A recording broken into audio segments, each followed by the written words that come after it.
นให้ยั่งยืนจนสิ้นโลกาอย่าได้หวังดังปรารถนาองค์พระพุทธาท่านตรัสสอนไว้เกิดแล้วคงไม่แคล้วต้องชราแก่อาคราวแก่สมปัญญาทั่วภารามีทมไปเจ็บทุกข์ย่อมเวียนวนมีพ้นใครๆสัตว์โลกล้วนรู้แน่แก่ใจเกิดแก่เจ็บตายหลีกไปไม่พ้นใครหลงคิดหลงติดอัตตาว่าใจแจ้งกมลแม้นใครปลงได้คงสุขล้นชีวิตมีมองมนเกิดมาเป็นคนสมบูรณ์ดับหายเพียงร่างกายไว้ชีวาแต่กุศลผลกรรมทำมาย่อมแปลงค่ากลายเป็นทุนส่งผลให้ทุกคนเวียนวนไม่สูญสุขและทุกข์เป็นไปตามทุนที่พวกคุณได้ก่อทำมา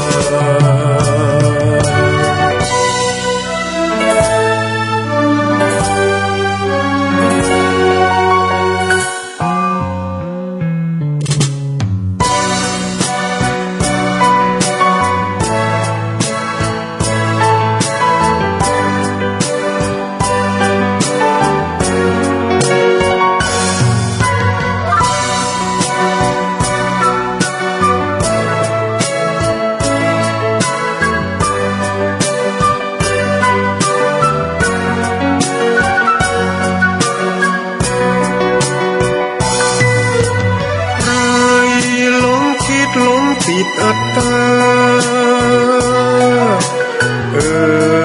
ว่าใจแจ้งกมลแม้นใครปลงได้คงสุขล้นชีวิตมีมองมนเกิดมาเป็นคนสมบูรณ์ดับหายเพียงร่างกายไว้ชีวาแต่กุศลผลกรรมทำมาย่อมแปลงค่ากลายเป็นทุนส่งผลให้ทุกคนเวียนวนไม่สูญสุขและทุกข์เป็นไปตามทุนที่พวกคุณได้ก่อทำมา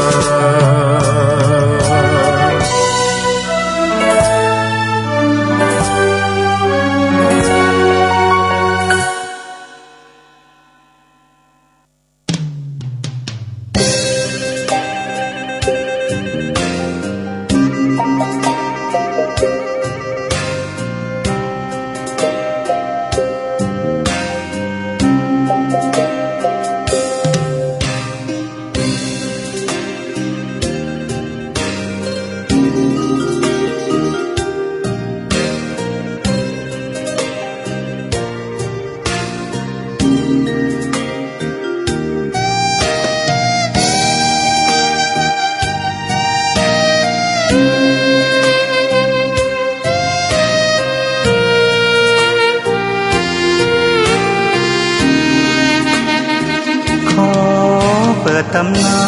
น1,300 กว่าปีแม่จามเทวีสร้างพระเจดีย์ที่วัดดอยน้อยพร้อมเจดีย์โค้งอีกองค์เคียงคู่อยู่ดอยสลับก้อนหินใหญ่น้อยร้อยเรียงน่าอัศจรรย์พระธาตุสีทอง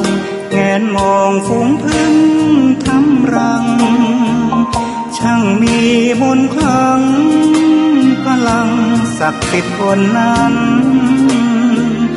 กล่าวคำไหว้สากราบสักการะคนลุกคนฉันสัมผัสถึงสายสัมพันธ์คงเป็นลูกหลานเคยร่วมสร้างบุญ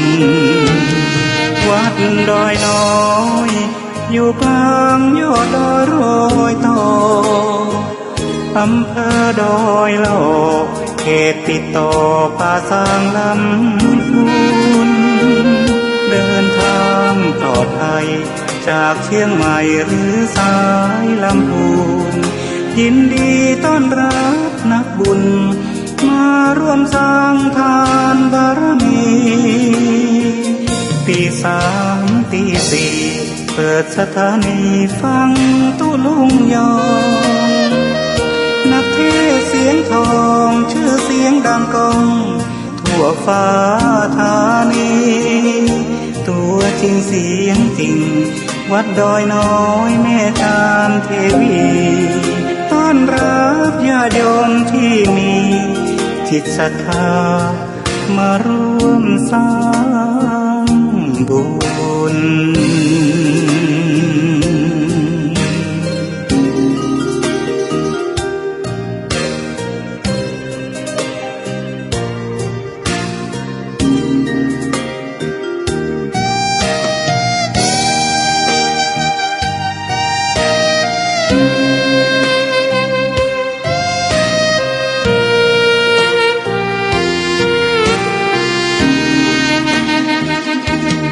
วัดดอยน้อยอยู่กลางยอดดอยโรยต่ออำเภอดอยโลกเขตติดต่อป่าซางลำพูนเดินทางปลอดภัยจากเชียงใหม่หรือสายลำพูนยินดีต้อนรับนักบุญมาร่วมสร้างทานบารมีตีสามตีสี่เปิดสถานีฟังตุลุงยองนักเทศเสียงทองชื่อเสียงดังก้องทั่วฟ้าธานีตัวจริงเสียงจริงวัดดอยน้อยแม่ตามเทวีต้อนรับญาติโยมที่มีจิตศรัทธามาร่วมสร้างบุญ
เกียรติยศ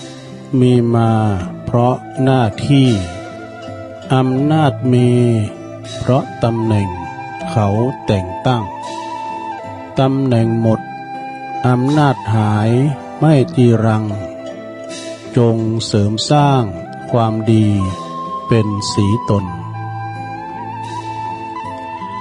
กำยองล้านนามีมาแต่ไทยลูกหลานอย่าได้ลืมลาถ้าเฮาบ่หักลืมลืมจ๋าแล้วไผนายจ้าจักมาสืบถอยลูกเจ้าขึ้นมายิ้มแย้มแจ่มใสทุกโศกโรคภัยหายไปหมดเสกขอความนอบน้อมแด่พระรัตนตรัยอันมีพระพุทธพระธรรมพระสงฆ์เป็นสรณะตีปึงกราบแนบใจไหวสาถวายความเคารพมายังครูบาอาจารย์พระมหาเถรานุเถระท่านเจ้าคณะพระสังฆาธิการพระภิกษุสามเณรเจ้าจุโตนจุองค์ กูวัดวาอารามพร้อมตึงสำนักสงฆ์ตัวแล้วก็ขอเจริญปอนมายังบรรดาปอออกไม่ออกศรัทธาตันสาธุชนคนดีทั้งหลายเนาะจะปิ้นปอหลวงแม่หลวงปอลุงแม่ป่าปีป่าหน้าเอาอาศรัทธาตีนจ้องของวัดเถ่าแก่หนุ่มกำแจ้ยิงต่างหลายอันปิ้นกีฬานุปถากสันนิบาลตันเข่า เมื่อว่าตื่นเจ้าขึ้นมานะเปิ่นว่าตื่นเจ้ามาปิยวาจาอู่โมนจ้าหวานนะน้ำขุนเอาไว้ตั้งในน้ำใสเอาไว้ตั้งนอกเนาะนะ วันนี้ก็มาปบมาปะกันในรายการสัพเปเหละปกิณกะขอนลุงไก่แจ้งรายการเสียงธรรมแสงทองดำเนินรายการบริหารเวลาโดยต้นตัวแห่งอาตมาภาพเก่ากระผมตุลุงนันชัยวัฒนาคะเสโนคุณเก่าคุณเดิมก็มาปบมาปักกัน3เจ้าโดยการสถาปออกทั้งหลายวันพฤหัสวันศุกร์วันเสาร์เนาะเป็นรายการตีตุลุงได้มารับผิดชอบนะที่จริงนี่ตื่นมาแต่เมื่อตี 1แล้วสถาเนาะมานั่งถ่าก่อนหน้า2 ชั่วโมงฟังตุลุงทองเปิ้นอู่ก็โมนนะตุลุงทองตุลุงตุจกเฮานี่ เปิ้นอู่เรื่องธรรมะแบบธรรมดานะเปิ้นบอกว่าหอมหนูไต่หอมไหนเตี้ยวเปิ้นอธิบายมาเปิ้นมีคุณมาถามเปิ้นเนาะก็เป็นภูมิปัญญาแล้วก็ภูมิหูภูมิธรรมบางพองก็ฟังเมื่อตุลุงทองมาแล้วนะ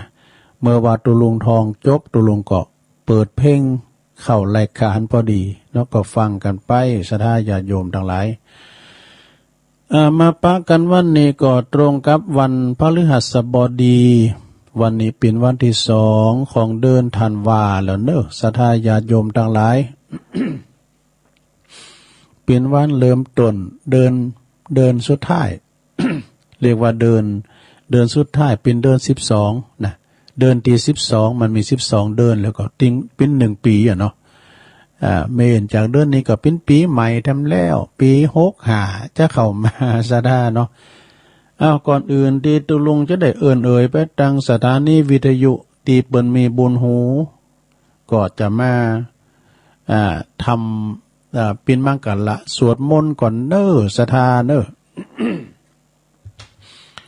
เปิดความเป็นสิริเป็นมังกรละเป็นมงคลกับตนกับโตกับขอบกับโคลูกหลานตันเต่าคุ้มโหฮอเฮิรนอยู่ดีมีสุขเนาะ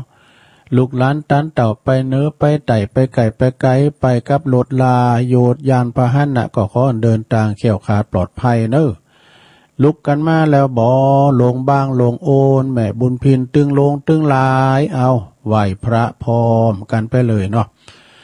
อะระหังสัมมาสัมพุทโธ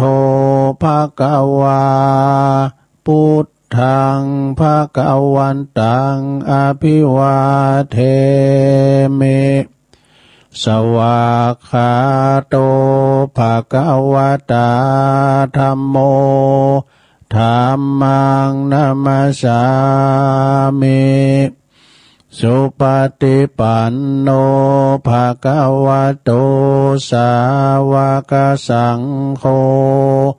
สังฆังนะมามิ นะโมตัสสะภะคะวะโตอะระหะโตสัมมาสัมพุทธัสสะนะโมตัสสะภะคะวะโตอะระหะโตสัมมาสัมพุทธัสสะนะโมตัสสะภะคะวะโตอะระหะโตสัมมาสัมพุทธัสสะอิติปิโสภะคะวะอะระหังสัมมาสัมพุทโธวิจาจารณะสัมปันโนสุขโตโล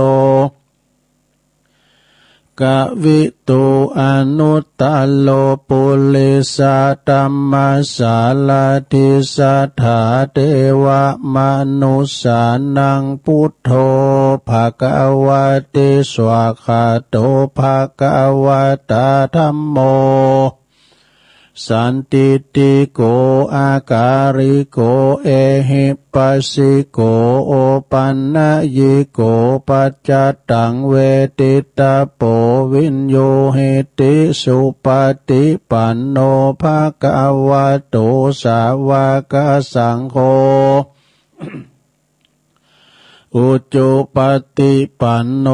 ภควโตสาวกสังโฆยายะปฏิปันโนภควโตสาวกสังโฆสามิจิปฏิปันโนภควโตสาวกสังโฆยะติตังจัตตาลิปุลิสายุคาเนอัฏฐปุลิสาภุคัลลาเอสาภะคะวะโตสาวกสังโฆอาหุนายโยปาหุนายโยตะขินายโยอัญจลิกาลนิโยอนุตตลังปุญญเขตังโลกัสสติจยันโตโพธิยามุเลสกายานังนันทิวัตโนเอวังตวังวิจัยโยโหเหจยสุจยมังคะเลอปัลลาจิตาปันลังเกสีเสปัทวิปุคะเล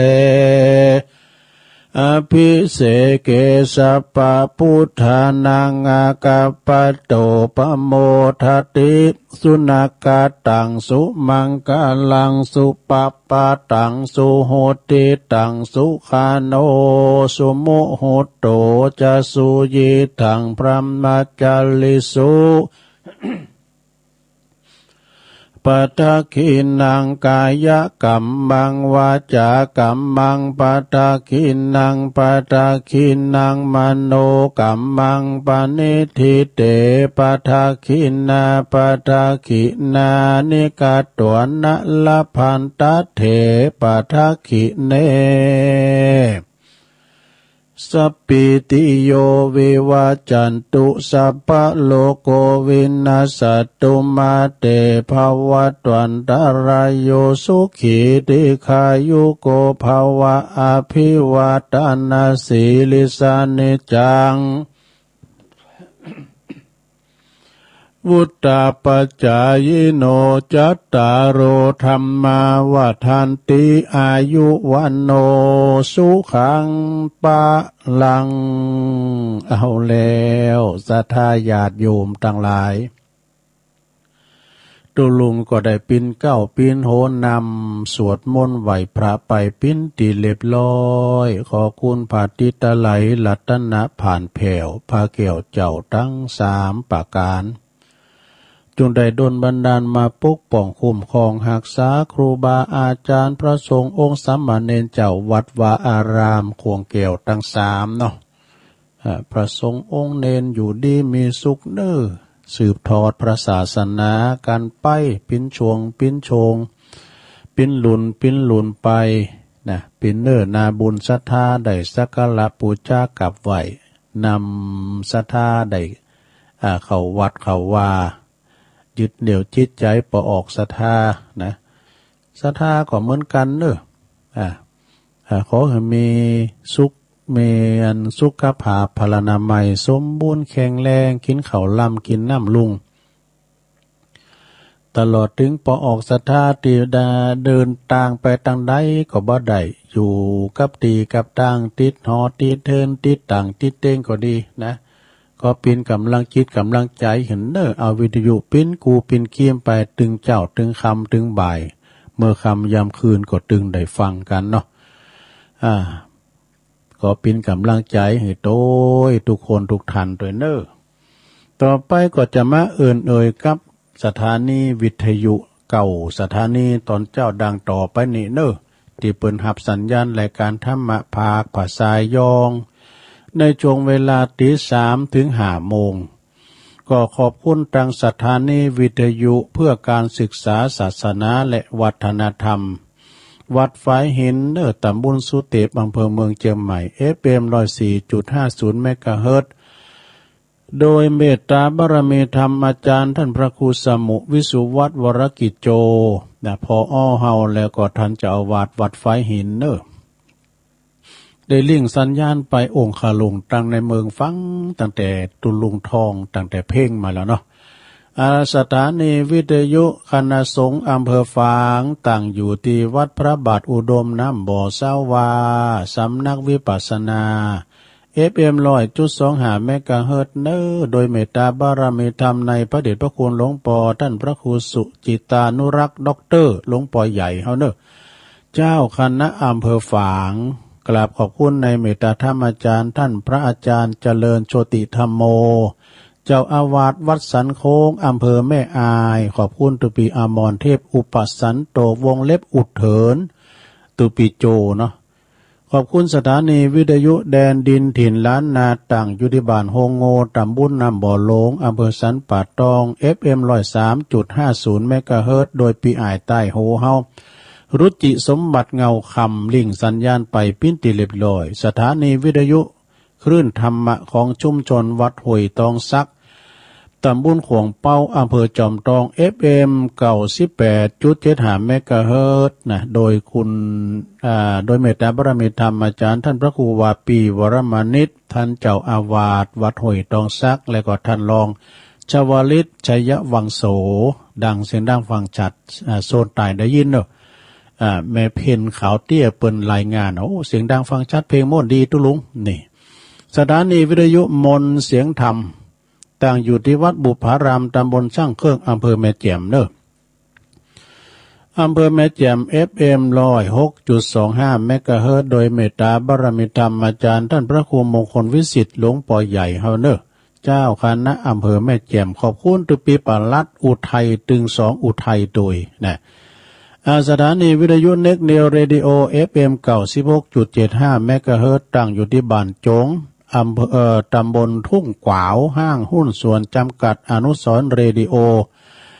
อำเภอเมืองปานจังหวัดลำปางสถานีวิทยุชุมชนคนเหนือเขื่อนตั้งอยู่ที่บ้านดงดำอำเภอหอดจังหวัดเชียงใหม่ FM 90.75 เมกะเฮิรตซ์สถานีวิทยุเพื่อการศึกษาและพัฒนาอาชีพเรดิโอเน็ตเวิร์ก FM 103.00 เมกะเฮิรตซ์อำเภอเมืองจังหวัดลำปางโดยคุณอนุพงษ์ตาจีนณสถานีสุดท้ายสถานีที่ 9สถานีวิทยุเรดิโอเน็ตเวิร์ก FM 99.50 เมกะเฮิรตซ์วิทยาลัยเทคโนโลยีเพื่อการจัดการกฟผแม่เมาะลำปางนี่9สถานีเรื่องกำเดียวก็จะมีแถมประมาณ4 โมงก็สถานีน่านฟ้าเรดิโอโดยคุณรุ่งนิรันดร์ปันดอนตองก็จะเชิมสัญญาณต่างปุ่นอำเภอเมืองจังหวัดเชียงใหม่ปุ่นบ้านเนี้ยก็บ้านปาเดดกันเนาะบ้านแม่โนนเขาบ้านแม่พินเขาเอามาปะกันแล้วสถาญาติโยมทั้งหลายวันนี้ตุลุงก็มีพระธรรมเทศนาเนาะสุสังละพะเตปัญญังฟังโดยดียอมเกิดปัญญาธรรมที่จะเอาน้อมนำมาเทศแสดงให้ศรัทธาได้ฟังปินธรรมสาธโวปินมรดกธรรมญาติโยมทั้งหลายเนาะหลังจากจบธรรมแล้วสรุปธรรมแล้วจือเจ้าภาพแล้วก็จะมีนิทานแน่เนาะเอามาเสนอเนี่ยให้กับศรัทธาญาติโยมทั้งหลายก็คอยฟังกันไปก็มีศรัทธาเจ้าภาพนี่ตุลุงก็ก้อยว่ากำเดียวเนาะเดี๋ยวนี้อันเฮาเตทำไปก่อนนี่เนาะก็เดี๋ยวเฮาก็มาว่าโหลดเดียวเปิ้นทำบุญวันเกิดแฮปปี้เบิร์ธเดย์ก็มีทำบุญอุทิศก็มีนี่นะโอ้อดใจสักกรรม แล้วก็ก้อยมาว่ากันจะว่าทำให้เกิดศรัทธาถ้าฟังธรรมตุลุงมันเป็นธรรมก่อมลับธรรมก็ฟังไปก็รับไปก็เป็นสังโยมเอ้ยเนาะแม่หลวงเป็นธรรมก่อมลับแล้วก็ จะมีข่าวสารงานบุญแถมงานข่าวโกงข่าวกำแถมแน่เนาะโอ้วันนั้นก็อาจจะได้ไปข่าวกำกันแถมบุตรเฮาก่อยมาว่ากัน เอาละเนาะสถาเปิดบ่ให้เป็นการเสียเวลานักไปกว่านี้เนาะนิทานก็จะยาวอยู่ภรรยา7จำพวกนะมันจะเป็นจะได้ก็ได้ลองฟังอันนิทานเนอะของคุณแม่ทองคำพรหมมินทร์จากอินเดคินแม่แตงสูงมาโตเน็ตเนอะอันนี้นะแต่ว่าก็เอาไปเล่าอันจะนิทานนะอันจะเรื่องนี้อันนั้นนิทานเรื่องตัวใหญ่ใจเสาะนี่จ้างมงคลของพญาจอมเมืองมันตัวใหญ่แต่ใจเสาะ แล้วก็รถไฟแห่งชีวิตเนี่ยว่านี่ก็เอาไปเล่าปุ่นเวงเป่าตุลุ่งไปปุ่นแหละ ว่าดิเนี่ยแล้วส่งกระแสเสียงไปนะเอาละพ่อจานพ่อนันอ้ายมารัตนธรรมกันเหรอจะเทศธรรมแล้วนี่ก็เดี๋ยวจะได้ประกาศรายชื่อรายนามเพิ่นอยู่เนาะพ่อนันอ้ายไปไหนรับลูกเด้อกะเอาว่าไปพลอมมาเลยต้นอกแอนปาบตองเต้นวิมานทองทำอันใดเดทาลาทาลองตามกองแห่งนักปราชญ์ผู้ข้าน้อยนาฏก็ขออาราธนาธรรมอนุกรรมปังปัจจังอาราธนังกะโลมาเอาแล้วพอจานไปนางตั้งน้องก่อนเด้อเดี๋ยวจะห้องมาเวียนตาน้ำก้าวในพอจานเนี่ยไปรับเนอะเพราะนั้นอาย แปะโป่งฟังธรรมในโรงเนอะธรรมนี่มีจื่อเรื่องว่าชาปนกิจกรรมสอนก็เรื่องในต้นนโตเฮาเนี่ยเนาะเกิดแก่เจ็บตายเนี่ยลงมันจะว่ากะเรื่องตายนะเฮาก็ไม่ได้ประมาทเนาะไม่ได้ประมาทก็ปิ่นตื่นสติเฮาไว้ไม่ได้ประมาทกันนะคุณเฮาเกิดมาตามกรรมเนาะฟังไปรับไปลงเนอะนะโมตัสสะภะคะวะโตอะระหะโตสัมมาสัมพุทธัสสะ กัลยาณกาลิกัลยาณังปาปะกาลิจะปาปะกันติสัทธาโวดุลาสาโปลิสัตตั้งหลายตั้งยิ่งใจหนุ่มเต้าอันมีศรัทธาเก้าเป็นประธานนำดวงบานดอกไม้มาใส่ไว้เนื้อขันเลี้ยวปากันคมเก่าไว้เกี่ยวเจ้าตั้ง3ประการแล้วสัมมาทานกดแขวดรับศีล5ศีล8ดวงใสย้อนมีใจใสชื่นจอยมักไฟห้อยตั้งธรรมจงดาจำฟังที่เอาเป็นที่สอนตนแม่นพันลาบุญกุศลผาเสริฐได้บังเกิดมีมาจุมสัตตามวลหมู่ตวนนากู้ยิ่งใจ ขออุทิศถวายภายเพื่อแผ่ไปหาพ่อแม่อันลาเท่าแก่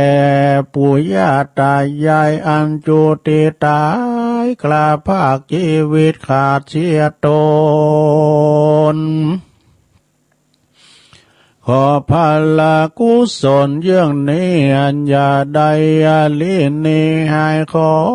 ไปลอดผู้ตายเตี้ยงแต่ดีลีแดเตอมนุษย์อันว่าคนนั้นนาลูกไตทวนนาควายยิ่งใจได้เกิดมาได้ปางเป่าบ่มีอันใดแล้วติดตนจุมหลังคนมาก็เกิดมาต่ำก้อยตุกจองหอยอนาตาพ้องเกิดมาจูนนุนเกิดที่ขากูลมั่งตาว ได้เป็นเจ้าเศรษฐีเข้าของเมหลายหลากบ่ทุกยากอันใดพ้องก่อมาเขียนใจไม่มาดมีพยาธิมาแฝงเปียที่แหลงหลายแหล่ตุกนักแก่เครื่องขีตามกรรมเมแต่ไทยอันใดสั่งไว้ปามามโนสามวลหมู่อันค้างอยู่สงสารบ่สำลานมันเตี้ยงรู้ความเงียงไปมาอันว่าวันเวลาเมน้อยลูกกาดกล้อยแผ่พานปีเดือนวันปันจอดบ่เมินก่อลอดขวบปีเมื่อเป็นสาวจีเป็นหนุ่มมีเนื้อตัวจุ่มดูงามนะภายก็ใครมาถามฟู่อูเมื่อเข้าสู่วัยจันลา60-70 ปีผมมาผมก็มางอกปานดำปานแดงออกตามตัวดูยามเมื่อใครหัวก็มาหน้าเหี่ยวฟันและเขียวก็มาเฟื่อนคลอละลุดหล่อนถอนว้าวอาวูวาวาทุกแต่เล่าเลือใจกินอันใดก็มาลำบากของแข็งนั่นหาเกี่ยวได้ของเหนียวคายละไว้กินบ่ได้ลงคอลำบากแต่นอยามเมื่อแก่เฒ่ามีพยาธิมาเข้าเบียนควี3 วันดี4 วันไข้หมอมีไก่และไก่ลูกหลานก็พาไปบ่ขาดล้างเตื้อพยาธิก็หายล้างเตื้อก็หลายเตื่อมเข้าย้อนแก่เท่าจะลาไปลุนมาเมื่อซอยก็ย่อมกาดกล้อยวำวายมีความตายเป็นที่แล้วแลนาสังขารลาอ่านว่าสังขารตั้งหลายแห่งยิ่งใจโลกไตจักเพียบใดอุปมาดังพระสุริยาที่บอกคืนโหนวันออกยามเจ้าแล้วก็เกี่ยววันรอบเล่าบ่ายใจสู่หนวันตกป้ายลงไปอันดังอายุขายแห่งเหล่านี้ย่อมจากที่ไปสู่ยังที่อยู่แห่งความจันลาบ่อาจหือหนุ่มคืนมาดังเก่ามีแต่ความแก่เฒ่าและก็ตายไปและนาแถมประการหนึ่งใส่บ่อาจรู้ได้ยังความตายคนยิงใจหลายแหล่พ้องก็ตายแต่ในท้องพ้องก็ไปตันห้องก็หนีตายพ้องก็ได้4-5 ปีขวบไข้มักจุลาดก็มาไล่ด้วยตันก็ดับขานมวยมอดพ้องก็อายุรอดถึงเป็นหนุ่มสีนาจุ่มเปิงเปล่าพ้องเป็นสาวอ่อนน้อยก็มากาดก้อยว่ำวายพ้องอายุหลายแก่เฒ่าจึงจักเขาดับขันย่อมตายเหมือนกันจู้ผู้บ่เว้นกู้ยิ่งใจและนามโนสาอันว่าคนยิ่งใจมวลหมู่อันอยู่อันมีอยู่ลวงลายกันว่ำวายกลาภาคก่อนลาศพซากของตนไว้เมืองคนดังเก่าฮือเปื่อยเน่าลงปัทวีบาปบุญมีมากหน่อยจักจ่องหอยตัวต่อจนตามกรรมตนสร้างไว้ตั้งแต่ไทยเดิมทีดังบาลีแต่เก้าอันพระพุทธเจ้าหากเทศนาว่ากรรมมุนนาวัตติโลโกดังเนอันว่าสัตตาในโลกย่อมอาโภคเสวยกรรม อันตนใดกาตำสร้างไว้จูน้อยใหญ่ยิ่งใจกันสร้างกรรมมาลายกากายหยาบจักแงเป็นนาเมบาปลาวีใดเครื่องขี้ไม่มาตุกบ่ขาดวันยาม การว่าได้สร้างบุญตามติดต่อมีศีลก่อนรักษาบุญจักป่าพ้นจากต่างทุกข์ยากจุประการได้เจยบานจื่นจ้อยดังไฟห้อยผาธานาอุปมานั้นใสดังเราได้หวานงาดำไว้เป็นไม้งาย่อมบอกกายเป็นเขาย่อมเป็นงาดังเก่าดีลีอุปมาดังเนดังเก่าจี้ไข่มานั่นแหละนา มาละนางอันว่าความตายนิสัยไผบ่อาจทำใดแต่ดีลีแม่นพระมุนีตนเป็นกล่าวและเชื่อโคตรเงาอัลลาหันตาตนเมปัญญามากกว้างไผบ่อาจอ้างเทียมตันก็ยังดับขันมูบมูแม่นวัดเทพไทยอันอยู่เมืองบนอินตาตนเจ้าฟ้านางนอนลาเทวดาตั้งยมมัลลาจาเทลาพรหมสามหน้าอาจสินสีตนมีฤทธิ์ที่หลายแหล่บ่เว้นเว้ความตายดังงามยิ่งใจโลกลาแม้นเป็นเจ้าฟ้าทาลงเมืองอย่าซาเรื่องแผ่กว้างใคร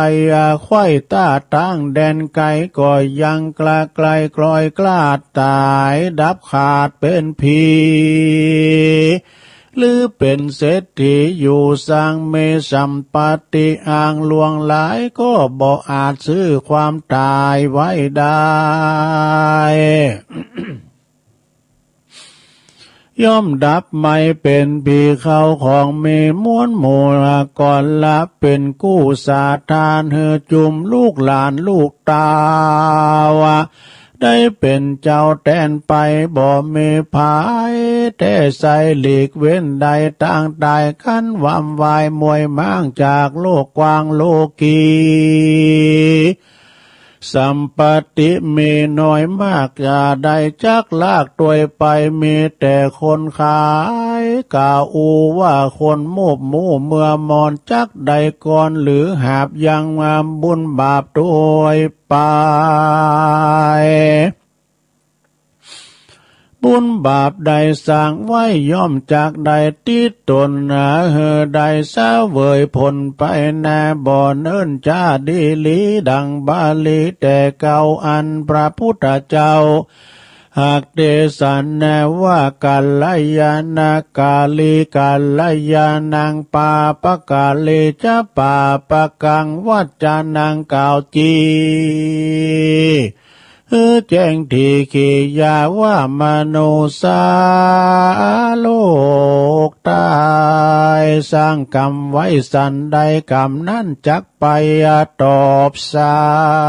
ยใดร้ายแลดีกันว่ากาลีหยาบจากบาปสร้างบาปกาจังไลบาปจักไปแทนตอบใดต่ำยอบเครื่องขีตุกอาเวจิต่ำไตตุกเอาไม่ขึ้นวันใดหานชาตินี้บ่มีที่สงสัยการผู้ใดสั่งใดสั่งยังบุญกว้างบุญมากกว้างกับตัวต่อบ่ต้องกลัวต่ำก้อยจักใดจื่นจ้อยเจยบาลสุขสำลานบ่ขาดตั้งแต่ชาติปัจจุบันกันดับขันกล้าภาคตายเสียจากเมืองคนย่อมเอาตนไปเกิดในห้องฟ้าเลิศเมืองสวรรค์บ่อยาจะแลนาปันดังคนยิงใจใหญ่น้อยมักไฟหอยต่างดำกาตามกามถอยจ้ามักบาปกล้าทาโลน การกุศลน้อยมากบ่ก็เว้นจากเสียไก่กันว่าคนมาไขบอกกล่าวเฮือรู้ข่าวกองดีว่าเฮือเว้นนี่ต่างบาปเฮือมันหาบต่างบุญนะมีสินหนุนจองหอยสร้างกุศลใหญ่น้อยนานายามวัดว่าสร้างก่อแปลงขัวต่อข้ามนาทีปลูกไม่ดีล่มกวางจ้วยก่อสร้างตั้งเตียวขอแลเหลวพอก้อยยามคนใหญ่น้อยอนาถาได้มรณากลาพลากได้บริจากเตตานมันก็มาแซงกล่าวขานกล่าวต้อยว่าคนใหญ่น้อยยิ่งใจว่าธรรมดาลาทำตั้งหลายกู้คอเกยฟังต่อกันมาลูกขี่ยาต่างโลกรู้อาโภคต่างทำกันบุญนำนั่นใส่ขอเอาไว้วันลุนจักกาตำบุญติดต่อภาวันนะก่อหาใจมันจะขายกล่าวอังมีต่างไหลอานาติเตตัวมันนั้นสายเป็นว่าเป็นอายบาปใหญ่มัวดำบ่เคยฟังธรรมถอยวาดบ่เคยใส่บาตรยอดทานศีลเจียงคาน5 เสนะลบหลีกละเว้นเสียกายเต้าลงไหลลิงลูเข้าไปสู่ทางวายกันว่ามันตายมวยม้างบาปกรรมมาสร้างเอาไว้จักผ่ากดใดเล็งหันจักวันมาไปสู่ยังที่อยู่อเวจี500 ปีเป็นขนาดใดไม่มาดเหลือพระมานกามตัวหารแต่ก่อนได้ยุดหย่อนหายในวิบากมีบ่เหือดกันว่าได้มาเกิดเป็นคนมีเนื้อตนบ่ทวนนะขบไข่ล้วน32ได้ขี่มองต่ำก้อยตุกจองหอยอันนาตาเข้าของหาบ่ได้เปียทิเป็นเปียตีใครบ่ขาดยาก็บ่อาจจักหายกึดใจหมายไฟหอยยังของใหญ่น้อยอันใดก็บ่สมใจสักหยาดเตี้ยงกลอยกล้าไก่กาอายุวาสาก็มาหมิ่นสันรำบ่เตี้ยงมันปันตายย้อนบาปหลายสร้างไว้มาเลยไล่ตัวตานั่นแหละนาตาสามาเหตุนั้นใส่คนโลกไตยิ่งใจฟังคำสอนหมายโอวาทแห่งพระโตนอาจศรัทธาจุงรีบหาอาสาก่อสร้างแต่ตาตั้งดีสัทธามีอย่างเชื่อมีสินจุเมื่อเป็นหมายฮิริมีความละอายต่อบาปอันกายาปาโลโอตตาปามีความกลัวสะดุ้งต่อบาปหยับยุงมัวดามนะจะข้านำบริจากยังเขาของน้อยมากไปเป็นตานปัญญาญาณรู้แจ้งรู้ยังแห่งกองธรรมรู้ตังดำเอาไม่เลี้ยวปฏิบัติไตตามกองดีใครยาใครวัตีกล่าวอ้างว่าข้าบ่เว้นว่างยังการยากายาจาขานกล่าวต้อยว่ายังหนุ่มยังน้อยเป็นสาวน้อยจีอ้างว่าปีเดือนวันกันว่าดับขันเสียก่อนบ่บุญบ่หอนได้สร้างจากวิดว่างไกกาได้โศกาเมื่อซอยทุกจองหอยไปลูนนั้นแลนนาโมลสัตตาใหญ่น้อยใหญ่มีใจไฟตั้งบุญหือตานุนบ่ขาดบ่ประมาทตั้งธรรมนะย่อมจักนำหือใดสุขโลกไตเมืองคนสุขเมืองบนจันฟ้าเมื่อไปนะบ่ราดบ่ยาสงสัยข เคาะมันภัยอุบาทอย่าได้มาปาดอินทรีเงินคำเมจ่ายใจดูตั้งใดเตตานอยู่เจยบานเตี้ยงเต้าตั้งหนุ่มเทายิ่งใจแด่เตเตสันนาวาสาเนธรรมเตสันนาเนติตาขียาอันกล่าวยังสังวันนานาวิเศษจาห้องเหตุธรรมจาปนัดจิตกรรมสอนก็บางกลมโสมเรสาเดชแล้วเท่านี้ก่อนแลสาธุสาธุสาธุรับไปแล้วก็ลงทำจาปนิกรรมสอนเด้อศรัทธาเด้อปีนถ้ำตุอุ้ยหลวงป่อบุญปัน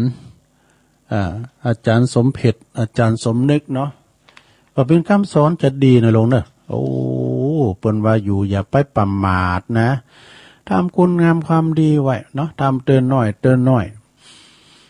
ทำไปทำคุณงามความดีไว้จาติจัลลาพยาติมรณะมันมาบอกเฮาว่ามันจะได้มาเมื่อใดก็สร้างบุญว่าแต่ไปว่ายังหนุ่มยังกำอยู่กับใจเนาะเมื่อมีโอกาสก็ทำไปขอบคุณสถาดิเปิลปิ้นเจ้าภาพเดี๋ยวก็ประกาศเดี๋ยวจะอันเรานิทานอยู่นะนิทานก็ยาวเหมือนกันเนอะเจริญปอนขอบคุณครับปอหลวงทวีแม่หลวงสุมาลังกาพินบ้านป่าหาเนอะตำบลเมืองจีพร้อมลูกหลานเปิ้นก็บอกว่าทำบุญสร้างพระธาตุเจ้าเจดีย์สี2เมืองบรรจุพระธาตุ3องค์3องค์เนี่ยก็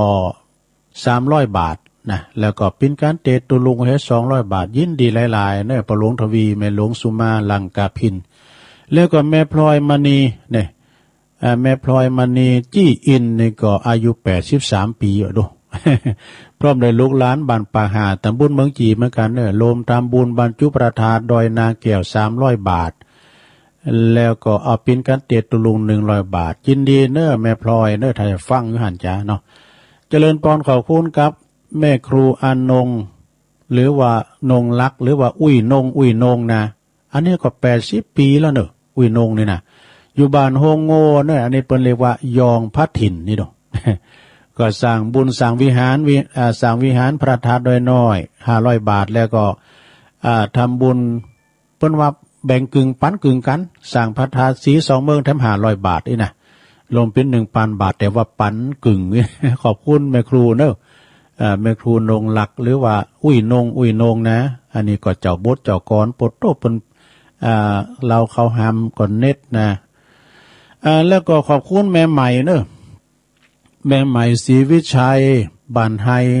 บ้านเลขที่66หมู่11บ้านตำบลป่าไผ่อำเภอสันทรายจังหวัดเชียงใหม่เพิ่นทำบุญอุทิศบุญกุศลตานน้ำตานทำตานตุงสตังตุงปัจจัยตานไปหาปออุ้ยสมแม่อุ้ยนามศรีวิจัยเนอะแล้ว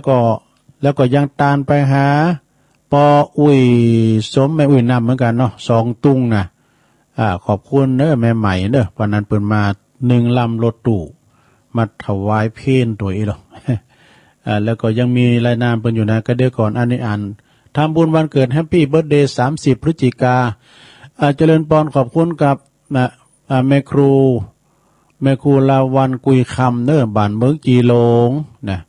เปิ้นก็ทำบุญแฮปปี้เบิร์ธเดย์ทำบุญก็ขอให้แม่ครูมีสุขภาพปรานามัยสมบูรณ์แข็งแรงเนอะก็กำลังได้หันตัวจริงวันนั้นเปิ้นขึ้นมาบุญดอยเนาะเปิ้นไปทำบุญที่หาพระครูอภิวัตรโลดขึ้นมานี่ทำการมาไหว้ทาโดยแล้วก็จะต้านน้ำตันไปหาปอครูทวีกุยคำโดยเนิ่นก่อนนี่เปิ้นฟังนะแม่ครูเปิ้นบอกว่าเนี่ยปอครูทวีก็ไข่โหอยู่นี่ก็ฟังตุลุงนี่นะโอ้เดี๋ยวนี้เปิ้นไปสวรรค์แล้วเด้อแม่ครูก็ทำบุญไปให้เปิ้นโอ้ขอบุญกุศลไปหอดไปถึงเติงตันได้กินได้บริโภคปิ้นข้าวติบน้ำติบเนอแล้วก็มีสถามีปอสมศักดิ์แม่เพนขาวเตี้ยอันนี้เปิ้นอยู่เว้งน้องหลองนี่นะเปิ้นก็ตานน้ำตานทำอุทิศบุญกุศลแผ่พายย้ายบุญไปหาจิตตาดวงวิญญาณของปะอุ้ยน้อยปันแม่อุ้ยเงินจินาอินี่ แล้วก็นายอเนกชัยกวินตันไปหาปอสอนชัยกวินตัวเกมน้ำหยาดไว้เลยแม่เพนเกมน้ำหยาดไว้โอ้มว่านี่ก็เจริญพรขอบคุณครับยายแดงดอกตะล่อมนางแม่รัตนาพรหมใจยาเนอปุกรุบเปิ้นมาจากป่าคอยไต่ผู้กันเนอตำบลสันผีเสื้ออำเภอเมืองเชียงใหม่เปิ้นมาทำบุญวันเกิดครบวันที่11 พฤศจิกายนเนาะแล้วก็ทำบุญย้อนหลังก็ขออำนวยอวยโจกเหือนยายแดงดอกตะล่อมเนอก็ขอคือมีความสุขความเจริญหรือว่ามีสุขภาพพลานามัยสมบูรณ์แข็งแรงเปิ้นมากับหลานเปิ้นนะก็มาทำบุญถวายเพลโดยว่าขอบคุณนะแม่เนออันแม่ยายแดงดอกตะล่อมแม่รัตนาไปจอมตองไปหลายวัดเนาะว่านี่ไปหลายวัดตัวเนาะขอบคุณนะแม่เนอแล้วก็เปิ้นก็มีเพิ่มเติมก็มีนายภูผลิตนะฉัตรรัตนพงศ์อันนี้ก็ป่าคอยไต่เหมือนกันตำบลสันปีเสื้อทำบุญครบวันเกิด5 ธันวาโอ้ขอเหินน้องมีสติมีพยาปัญญาอนาคตลุงรถแจ่มใสเนออยู่ก็มีใจไปก็มีโจกมีลาบวานนี่เพิ่นเขียนตัวหนังสือให้ตัวลุงอ่านตัวหนังสือลายงามลายซื้อเพิ่นงามดีแล้วมีศรัทธาแม่รัตนาดอกตะล่อมพรหมใจยานี่ก็ยังทำบุญพร้อมกับลูกหลานนะอุทิศบุญกุศลส่วนด้านไปหาปอสมแม่แสนนางอินแก้วพรมาลานะแล้วก็ตานนำตานทำไปหานายทรงศักดิ์พรหมใจยาตัวเนอขอบคุณเนาะขอบคุณเนอต่อไปอันนี้ปีน้องจากบันไฮสันทรายเนี่ยป่าไผ่ก็แม่ใหม่ศรีวิชัยแม่ใหม่ที่เป็นอยู่บันไลอำเภอเลขที่66 หมู่ 11 ตำบลป่าไผ่อำเภอสันทรายนะจังหวัดเชียงใหม่ถ้าว่าเปิ้นทำบุญกับวัดศรีบุญเลิงนะทำบุญตันไปหน้าเปิ้นก็ก็เจริญพรครับปอคำเด้อปอคำหมื่นอภัยปรากฏฟังอยู่นะปอคำหมื่นอภัยนี่นะเดินไปอยู่น้ำทิพย์น้อยนะน้อยวาดเขาน้องลาเขาเนี่ยนะแล้วก็ปอเล่งสายนี่เป็นไอ้เก่าเพิ่นกิติวงศ์นะ ไอ้เก่าปอเล่งสายฟังแม่สวยไล่เขาน่ะเนาะขอบคุณแม่ใหม่เด้อแล้วก็แม่บุญเลื่อนจอกแสงเองก็หาเนาะแม่สุภาพแสนคำอันนี้บ้านน้องเต่าคำใหม่หมู่เก่าตำบลป่าไผ่อำเภอสันทรายจังหวัดเชียงใหม่ตานไปหือเทพบุตรเทวดาและแม่ธรณีเจ้าตีเจ้าแดนตัวเนอนางนิพากาวิละนี่ก็แถมซองหนึ่งจันเพ็ญดวงบานนะจันเพ็ญดวงพานนี่ก็แถมซองหนึ่งอุดมชัยมงคลนะเนาะตานไว้ไปหน้า1 ซองแล้วก็แม่ทองอินกุศลบันป่าบันไลหมู่11 ตำบลป่าไผ่สันทรายเชียงใหม่ตำบลตานไปหน้า1 ซองนางจันดีคำวงปิ่นพร้อมครอบครัวตานไปหน้าเนื้อบันป่าไผ่ตำบลป่าไผ่สันทรายเนาะเชียงใหม่รวมทำบุญบันสีบุญเรื่องนะก็แถม1 ซองเนี่ยอันนี้ก็เป็นได้จิรนามเนอสดาที่เปิ้นได้ทำบุญในวันนี้นะต่อไปก็เอาปอนเนอสดาเนอเอาปอนตึงลงตึงลายนะลงเนอเอวังโหตุดีและอาจารย์ในวันนี้ก็ปินวันดีสลีสุปมังกาลากตาอันพระเสริฐลำเลิศยิ่งกว่าวันและยามตั้งหลายบัดนี้ไม่มีเจ้ามูลศรัทธาตั้งหลายก็ได้ปากันสลงคงควายตกแต่งแปลงพร้อมน้อมนำมายังธรรมะเทศนากีฬานาปัจจัยแต่ยวัตถุตานทั้งหลายมาเป็นต้านวาสันนี่แต่ดีลีแม่นเจโตปณิธานาสิงสาตรังกรรมกรรมพาธนาแห่งเจ้ามูลศรัทธาทั้งหลายแม่นว่าจักอุทิศบุญกุศลแผ่ภายใยบุญไปหายังญาติกาวงศาปินพอเกิดแผ่เกิดเจ้ากรรมนายเวรปู่ย่าตาโตตีเขาเจ้าทั้งหลายหลงรับดับขันไปสู่ปรโลกไปหน้าก็ขออัญเชิญเขาเจ้าทั้งหลายจุนได้มาหับกับพิยพันธ์ของกินของตาในกาละวันนี้ยามนี้เตี้ยงแต่ดีลีหยาดหน้าไม่เนอหยาดในจิตในใจยะถาวาลิวหาปูลาปาลิปูเลนติสากะลังเอวะเมวะอิโตทินังเปตานังอุปกปติอิสิตังปฏิตังตุมหังคิปะเมวะสเมจตุสเปปุเรนตุสังกปาจันโทปนาลโสยะถามณีโจติลโสยะถาโสยะติธโมจะอายัง นิทัสสิโตเปตานะปูจาจักกตาอุลาลาภรัญจาภิกขุนามะนุปตินังตุมเหหิปุญญังปสุตังอนาภการติสัพพิติโยวิวัจจันตุสัพพะโลโกวินาศตุมาเตภวัตวันตาลโยสุขีติคายุโกภวะอภิวาตาดันสีริสานิจังวุตตาปจายโนจัตตารโอธรรมาวัตันติอายุวันโนสุขังปะลังสาธุสาธุเอาจบไปศรัทธาเอาปอนการตึงโลงตึงหลายนะปอนติดน้ำติดทำก็จบไปพวกตุลุงก็ซ้อมาแถมนะทำนะเดี๋ยวว่ามิจะพาก็ตึงเตดเพราะว่าทำเนี่ยมันเป็นกั้มจูอุดหนุนตุลุงอย่างอี้เนี่ยศรัทธาญาโยมทั้งหลายปิ้น2 ชั่วโมงมันก็จุนกั้มเหมือนกันดูอยู่ในสนามรบนะทำมีอาวุธอะไรเยอะอาวุธก่อนนี่ก็ทำเนี่ยนี่ไหน เนาะอันจะพากสนามให้หมดใดการพากสนามเนี่ยจุนก้ามันก็อ่านและจือก้านะมันจะมีกำหืออู่กันเปิ้นมาก็ตักเพื่อหันหน่อยตักเปิ้นหน่อยแต่อันนี้อยู่นี่คนเดียวไว้นี่วอกอะตุลุงอย่างพี่บ่าเลยตุลุง เมื่อว่าเปิ้นฟังกันไงนะขอบคุณครับเจ้าภาพด้วยเนอทำติดไปชาปนกิจคำสอนเปิ้นว่าอายุเฮาเนี่ยก็เหมือนกับตะวันวะขึ้นตั้งวันออกตกตั้งวันตกนะมันก็ขึ้นตกคูณเฮาเกิดตายแต่มาสังเกตบัดเดี๋ยวนี้คูณตายหนักหรือคูณเกิดนะมันมื้อได้คูณจะเกิดได้เดือนนึงนะแต่ว่าคูณตายเนี่ยนะแต่ถึงวันเราฟังว่าเราก็ดีกว่าตั้งไตดีกว่าตั้งต้มตั้มนี่นะเอาละเนาะตอนนี้ไปจะเล่านิทานก่อนเวลามันเฮ็ดมาแล้วลงเอ้ยไปอุ่นนักด้วยขอเสนอเลิงในวันนี้นะนิทานสุชาดาชาดกเลิงสะไพเศรษฐีเนอะสะไพเศรษฐีนะอันมีจะฮื้อลองฟังพอในสมัยหนึ่งพระพุทธเจ้าของเฮาเนี่ยเปิ้นประทับอยู่ที่วัดเชตวันเมืองสาวัตถีทรงประลบนางสุชาดาน้องสาวของนางวิสาขาซึ่งเป็นลูกสะใภ้ของท่านอนาถปิณฑิกสะมหาเศรษฐีมีเลิงมีอยู่ว่าเนอะนางสุชาดาเนี่ยสำคัญว่าตนนี่เป็นลูกสาวเป็นลูกสาวตระกูลใหญ่นะเป็นลูกสาวของตระกูลใหญ่จึงบ่ยอมกลุ่มโหงไผนี่ยอมกลุ่มโหงไผสักคนในบ้านนี้เมืองนี้นะในครอบครัวเศรษฐีในครอบครัวมีสามีนะแล้วก็เป็นว่าบัดมีในครอบครัวสามีนะแม่กระทั่งว่าปู่และยาก็ดุดาเขียนตีคุ้นหับใจโอ้ดุดาเขียนตีทาทับใจอยู่เป็นประจำในเรือนของสามีอยู่เป็นประจำนี่เป็นคุณโศกนะนางวิสาขาเนี่ยมาอยู่มาวันหนึ่งเนอะพระพุทธเจ้าพร้อมโดยพระภิกษุสงฆ์เข้าไปฉันภัตตาหารเพลที่บ้านของท่านเศรษฐีอนาถปิณฑิกเศรษฐีนะในขณะที่กำลังแสดงธรรมอยู่หั่นน่ะพระพุทธเจ้ากำลังแสดงธรรมอยู่กลางฮื้อน่ะเนาะก็ได้ยินเสียงโวยวายว่าตั้งโฮงโคบุญตั้งลุมบุญจะฮื้อน่ะจึงตรัสให้ท่านเศรษฐีว่าเมื่อเศรษฐีก็กราบทูลว่าอันทรงทราบเนาะข้าแต่พระองค์นะจึงรับสั่งให้ไปห้องนางสุชาดาเขามาเฝ้ารู้ไอ้ว่าพระองค์จึงรับสั่งให้ไปห้องนางสุชาดามาเข้าเฝ้า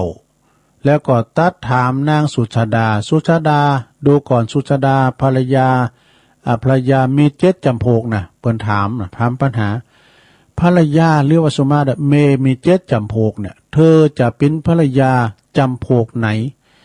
นางสุชาดาก็บัดทราบบ่ฮู้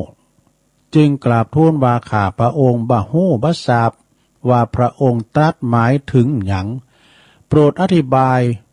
โดยเถิดพระเจ้าข้านะพระพุทธเจ้าจึงตรัสแสดงธรรมนะแสดงธรรมภรรยา7 จำพวกว่าสุชาดาภรรยาจำพวกที่หนึ่งนะมีจิตใจปัทุษร้ายสามีบ่ได้ประพฤติสิ่งที่เป็นประโยชน์เกื้อกูลแก่สามีเลยหากใคร ในชายอื่นเป็นจู้เป็นเจิงดูหมิ่นลงเกินสามีโขนขวายเปิดจะขาดสามี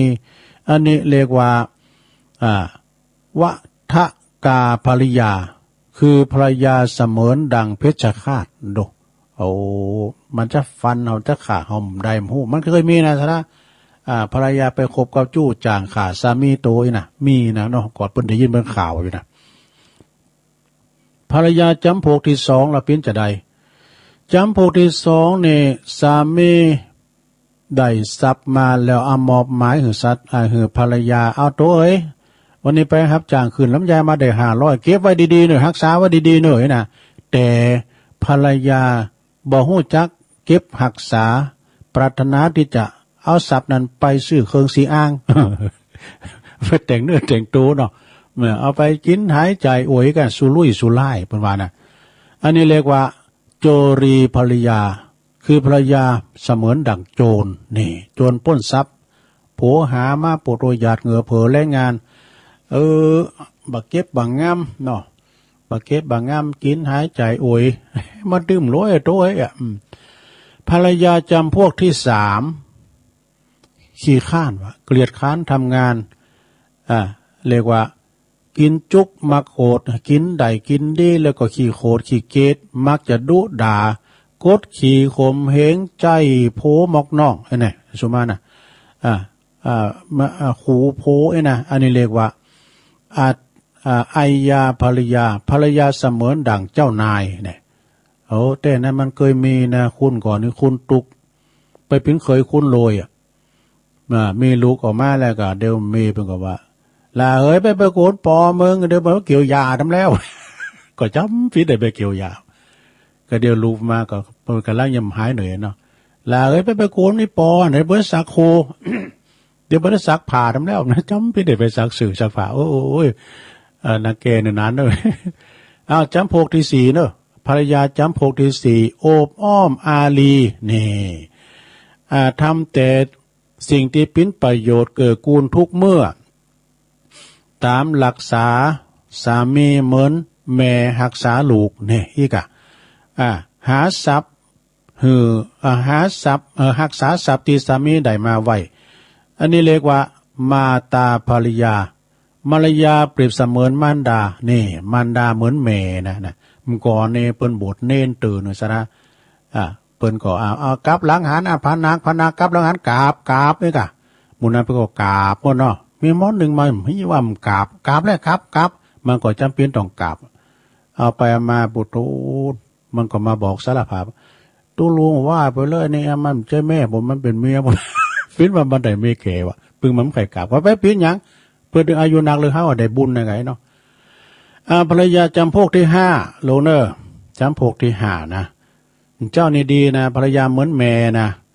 จำพวกที่ห้านี่มีความเคารพสามีมีความละอายใจทำตามความพอใจสามีคล้ายน้องสาวเคารพพี่ชายนี่อันนี้เรียกว่าภักขินีภรรยาเปรียบเสมือนน้องสาวอันนี้ดีนะสดาดีเนอะ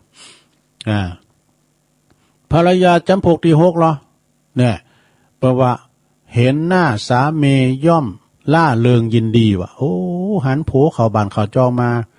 โมนอกโมนใจลาเริงโตเพื่อฮื้อพองมอยอย่างเนาะคล้ายกับเพิ่นหักที่มาเยี่ยมเยือนบ้านหักษาชื่อเสียงวงตระกูลมีศีลมีวัดปฏิบัติต่อสามีอันนี้เรียกว่าสักขีภรรยาเสมือนดั่งเพื่อนเนี่ยเหมือนดั่งเปิลเนอะเหมือนดั่งเปิลฝูงเลยนะเขารบนับถือกันแล้วก็ภรรยาสุดท้ายจำพวกที่เจ็ดเนี่ยภรรยาจำพวกที่เจ็ดเป็นคุณที่มีความโกรธขึงเป็นคุณที่บ่มีความขึงโกรธเนี่ยถึงจะถูกคุกคามก็บ่มีจิตใจปทุสลายต่อสามีอดกันต่อสามีนี่เอาใจสามีเก่งอันนี้เรียกว่าทาสีภรรยาเสมือนดั่งทาสนี่อันนี้นะสุชาดาจำพวกที่สามนะจำพวกที่สามจำพวกที่สามภรรยาสามจำพวก และข้างต้นนั้นตกนรกว่ะเพิ่นว่านะส่วนภรรยา4จำพวกหลัง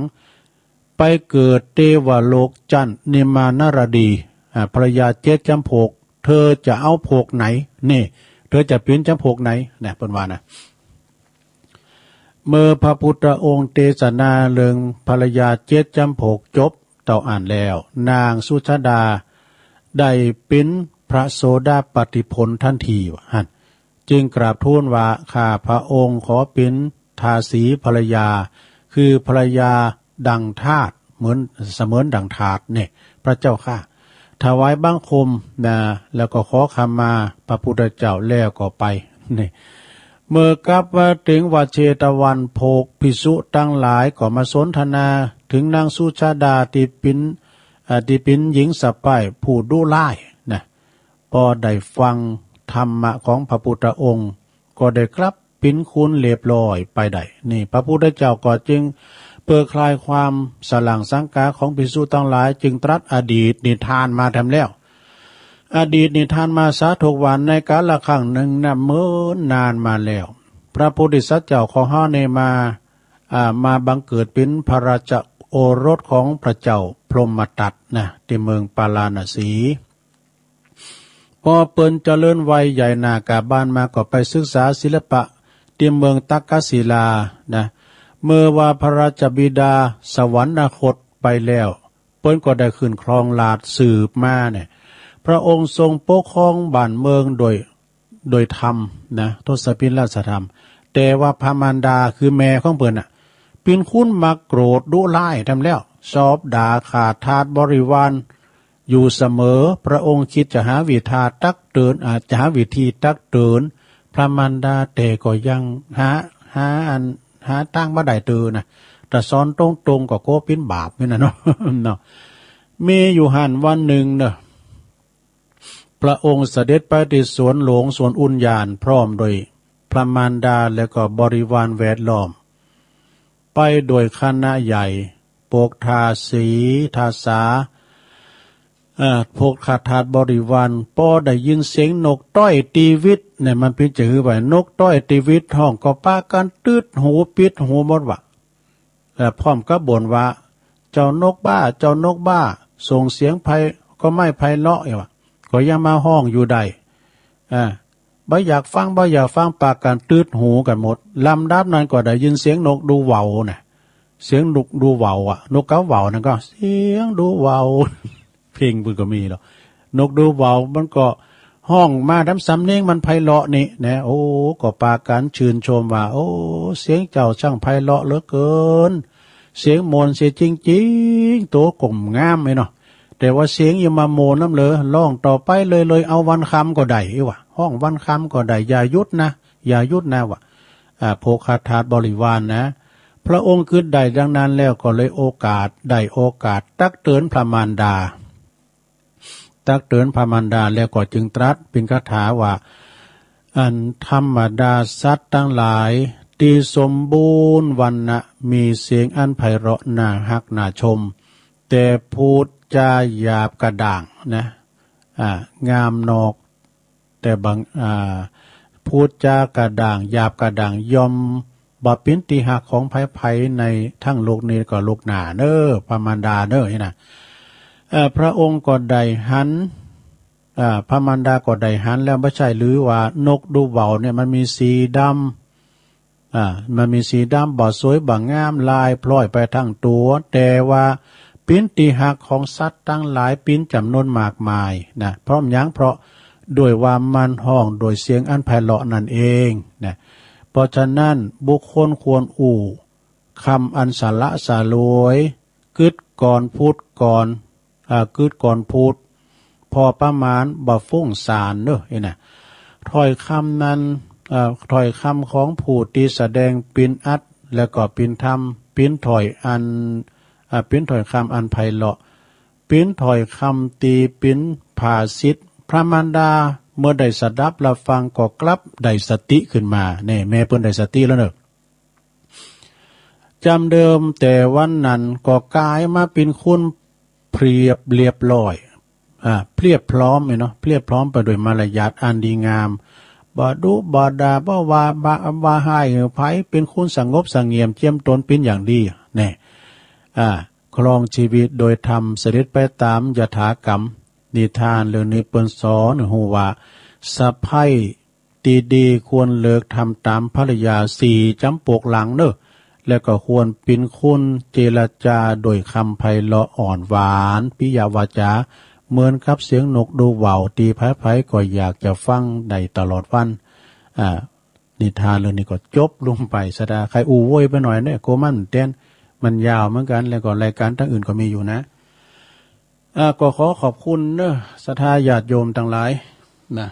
ที่ได้การฟังกันมาตอนนี้ไปตุลุงก็มีข่าวสารงานบุญสักหน่อยเนอะศรัทธาเนอะวันนั้นขอสุมาเด้อเนี่ยพี่น้องวัดหนองป่าครั่งตุลุงลืมประกาศไป2 วันกันนะเปิ้นกำหนดการบำเพ็ญกุศลพระราชทานเพลิงศพท่านพระครูสุพัฒนกิจโสพลสุทัศน์ตุลุงสุทัศน์นะเปิ้นอายุ59 พรรษา39นะอดีตเจ้าคณะตำบลตาศาลาอดีตเจ้าวัดหนองป่าครั่งเนาะณติเมนโจคราววัดหนองป่าครั่งตำบลหนองป่าครั่งนะอำเภอเมืองเชียงใหม่ในเริ่มเปิ้นจะลากพระศาสตร์ก็วันที่14ธันวาโอ้ได้ประกาศมื้ออยู่เด้อ14ธันวาแล้วก็เปิ้นจะพระราชทานเพลิงศพ18ธันวาเด้อฉะนั้นก็แต่ละวันนั้นก็จะมีพระสงฆ์องค์เจ้าจำนวน16รูปนะสวดมาติกาในวันแรกนะแล้วก็กลางค่ำกลางคืนก็ไปฟังเทศน์ฟังธรรมไปบูชาผ้าไตรผ้าบางสกุลไปบูชาโลไม่เงินโลไม่ค่ำนี่กะนะอันนี้เป็นป้อยหล่อนะสราเด้อวันที่15ก็เหมือนกันแต่วันที่15นี่เปิ้นก็สวดมาติกาอยู่นะสวดพุทธมนต์มาติกาแล้วก็วันที่16นี่เปิ้นก็ประสงค์จำนวน16ตุนเวลา10 โมงก็เปิ้นสวดพุทธมนต์ธรรมนิยามสูตรเนี่ยแล้วก็วันที่17เนี่ยพระสงฆ์จำนวน20รูปเนี่ยสวดอนัตตลักขณสูตรนี่อันนี้สวดอนัตตะเนอะแล้วก็วันที่18พระสงฆ์จำนวน40รูปเนอะเปิ้นก็จะมีการสวดพุทธมนต์อาทิตตปริยายสูตรโอ้ ศรัทธาญาติโยมก็ไปกินไปตาเนี่ยปล่อยล่อนะที่วัดหนองป่าครั่งพระจะไปเจิญพระจะไปออกอันโรงทานก็เจิญไปได้เนอะเจิญไปได้ก็ยังไกลอยู่นะศรัทธาตุลุงก็จะประกาศไปถึงวันเนอะนะอันนี้วัดหนองป่าครั่งขอโทษด้วยเนี่ยวันนั้นมันลืมไปอันใบมันหายก็เลยว่าเดี๋ยวนี้ก็จะประกาศไปถึงวันเนาะเอางานต่อไปศรัทธาญาติโยมทั้งหลายก็ขอเชิญรวมทำบุญในการเปิ้นจะมีการเข้ากรรมเนอะศรัทธาปฏิบัติธรรมวันที่8 9 10 11ธันวาปุ่นลุกขมูลกรรมหรือว่าปฏิบัติธรรมเตรียมมนพระศรี2 เมืองนะดอยนางแก้วญาติโยมก็ทยอยกันไปเปิ้นจะบรรจุวัตถุมงคลตีเจดีย์3 ดวงด้วยเนอะก็มีพระหลอดพระคงพระเปิมพระตระกูลดีๆแล้วก็เฮาก็ไปบูชาองค์ละ19ไอ้น่ะไปบูชาแล้วก็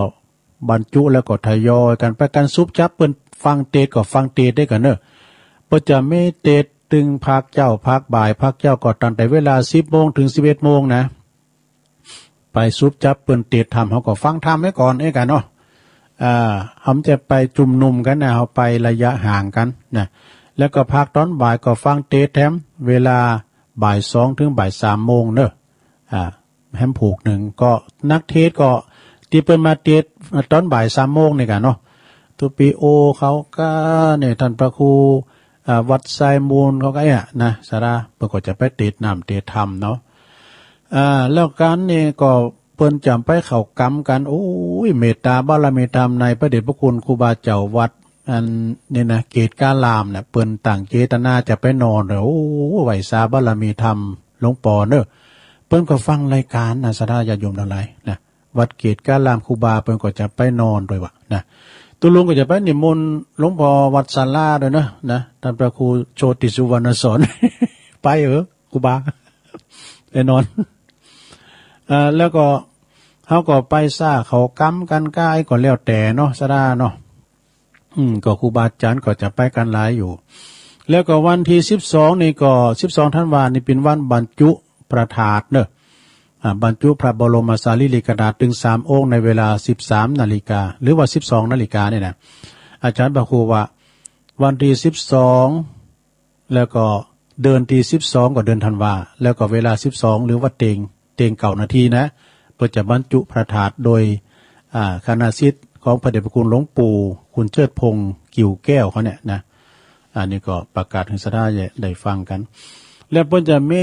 ปลายปีนี่ก็จะมีอันนี้หน่อยสถาเนี่ยจะมีหยังตุเพิ่นจะสวดมนต์ข้ามปีสร้างบารมีข้ามพศนะตีปูนลำปางปุ่นหลวงเอ้ยตีลำปางปุ่นเพิ่นก็จะมีสวดมนต์ข้ามปีที่อุทยานสุนทรธรรมปุ่นนะที่อาจารย์ท่านพระมหาสมชาติโอ้จะได้ไปนอนปุ่นเนอสถาเนอแล้วก็ตี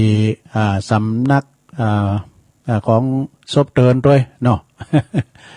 ขอเกมทาไว้สวดมนต์ข้ามปีกันเนาะเดี๋ยวนี้สีหนาวมาแล้วนะแล้วก็ทำงาน1วันที่เก่าในลงเนอะวันที่เก่ามกรานะ65ปีหน้าบุญนะ เพิ่นก็จะมีการเจิญโลมทำบุญตอดผ้าป่าสามัคคีประจำปีของสถานีเนอะโดยธรรมะคลายเครียดนำทีมโดยคุณโยมพิสมัยสุริโยดรนะพร้อมกับทีมงานคลายเครียดนะธรรมะคลายเครียดตึงครูบาอาจารย์พระสงฆ์องค์สังฆเจ้าเก่าโมงประกอบจะไปเจริญพระพุทธมนต์สืบชะตานี่เนาะจัดต้านห้องส่งใหม่เพื่อนนะตัวลุงก็ไปหันย่ำเมื่อเปิ้นยังแปลงแล้วเดงามแล้วบ่โทจัดต้านห้องส่งใหม่โดยเอกนะในที่ปุณณวัดไฟหินบุญนะ104.50ที่เปิ้นเปิดโตวันค่ำคืนหงเปิ้นจะมีการปิดนะอาจารย์ท่านพระครูสมุวิสุวัฒน์เนี่ยเพิ่นเปิดคืนหงวันค่ำนะจากนั้นก็ไปกินไปทานกันเด้อไปก็ออนไลน์ทำบุญได้นะบางพองก็จะไปนอนพระอาจารย์เน้นหลักเขาก็จะตุลุงก็จะไปปัดหม่งสักทีนะถามปีนานข้ามมูลก่อนไปถามปีนานข้ามมูล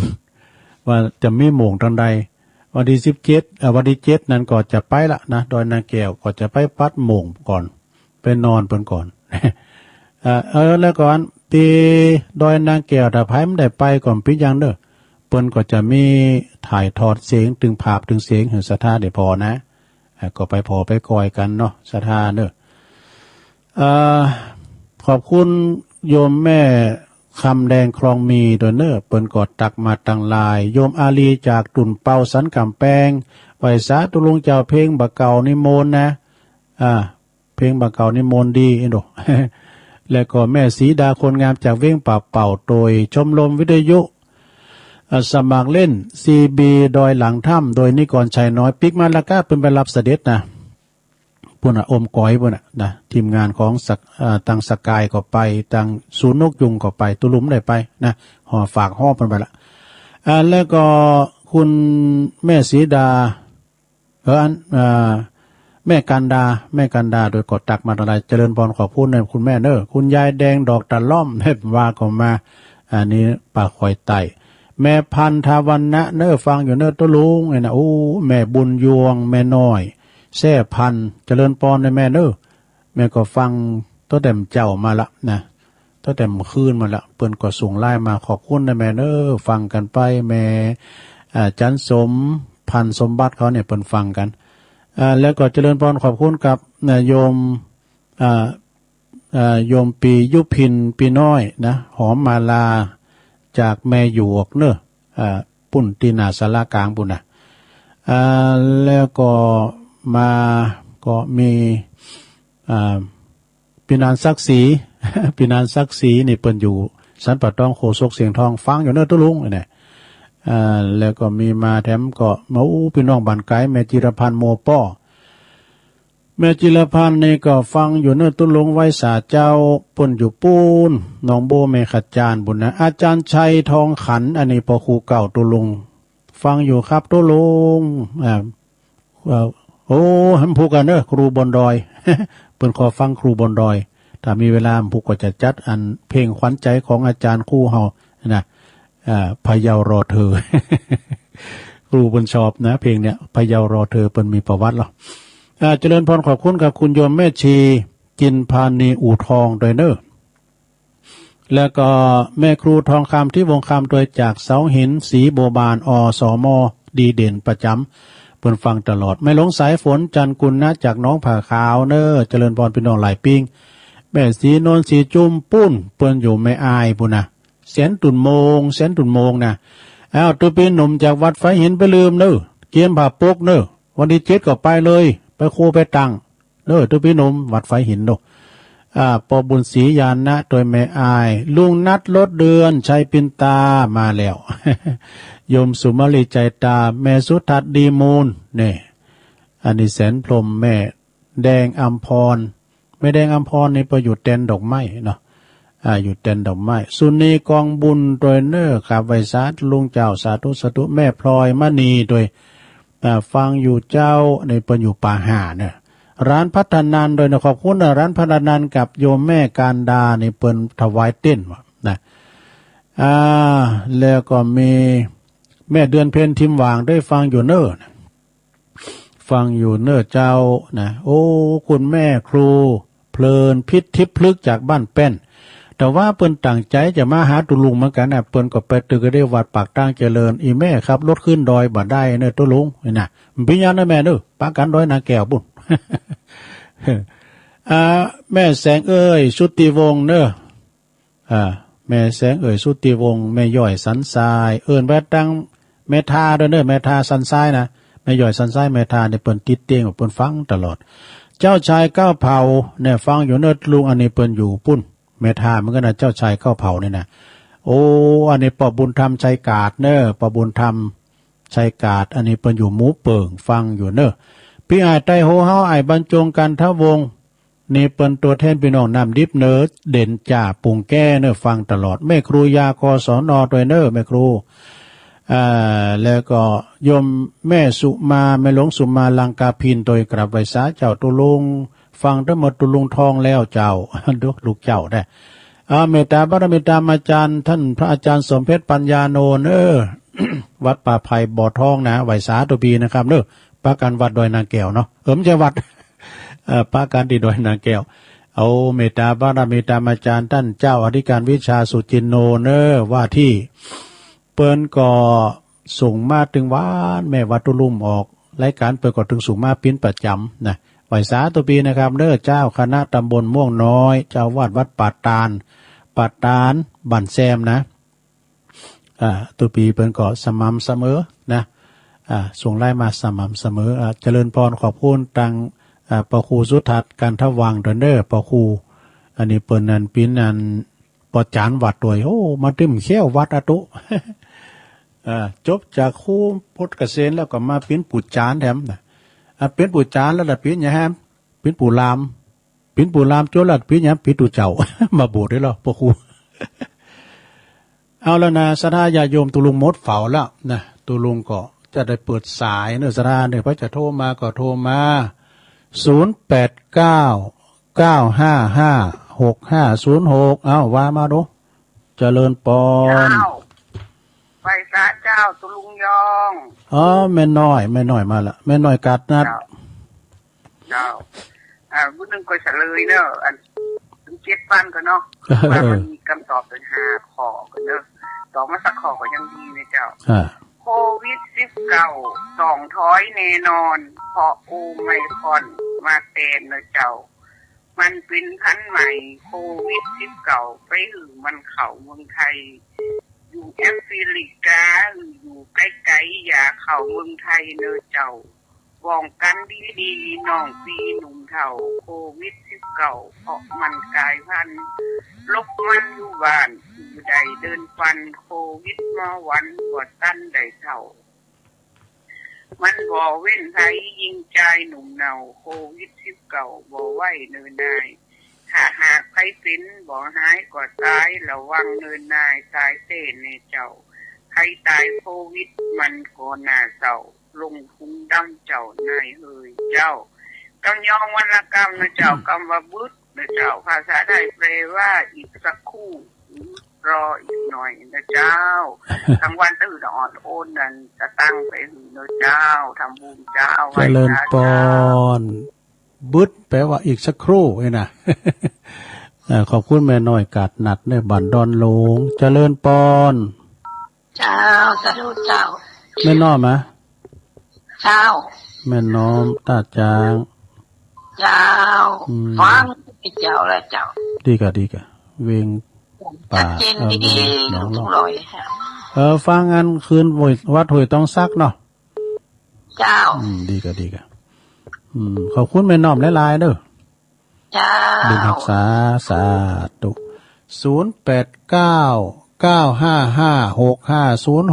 เจริญปอนเจ้าไว้ตาเจ้าจะลงแม่สมภาษณ์เจ้าฟังแต่เจ้าแล้วเนอะฟังแล้วเมื่อไหว้พระแล้วเจ้าโอ้ตื่นเจ้าเนาะแม่ย่อยสันทรายเนาะม่วนดีเพราะเพลงวันแดงน้อยเนี่ยม่วนแท้นั่นนะนั่นกะอัน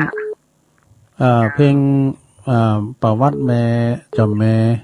จามเทวีเนาะใครที่คนร้องอ่ะโอ้อาจารย์โหน่งอภิญญากับบทเป็นตุเจ้าแล้วทำซิกกะโอ้เพลงขวัญใจตุลุงเนี่ยนะกะตุลุงได้ออกรายการเนี่ยตุลุงก็จะเอาไว้ในใจเนี่ยเอาไว้เปิดให้คุณเดียวฟังเพลงทุกม่วนใจนั้นค่ะโอ้เปิ้นแป้งให้หมดอ่ะพระครูไซมูลก็แป้งไงกะ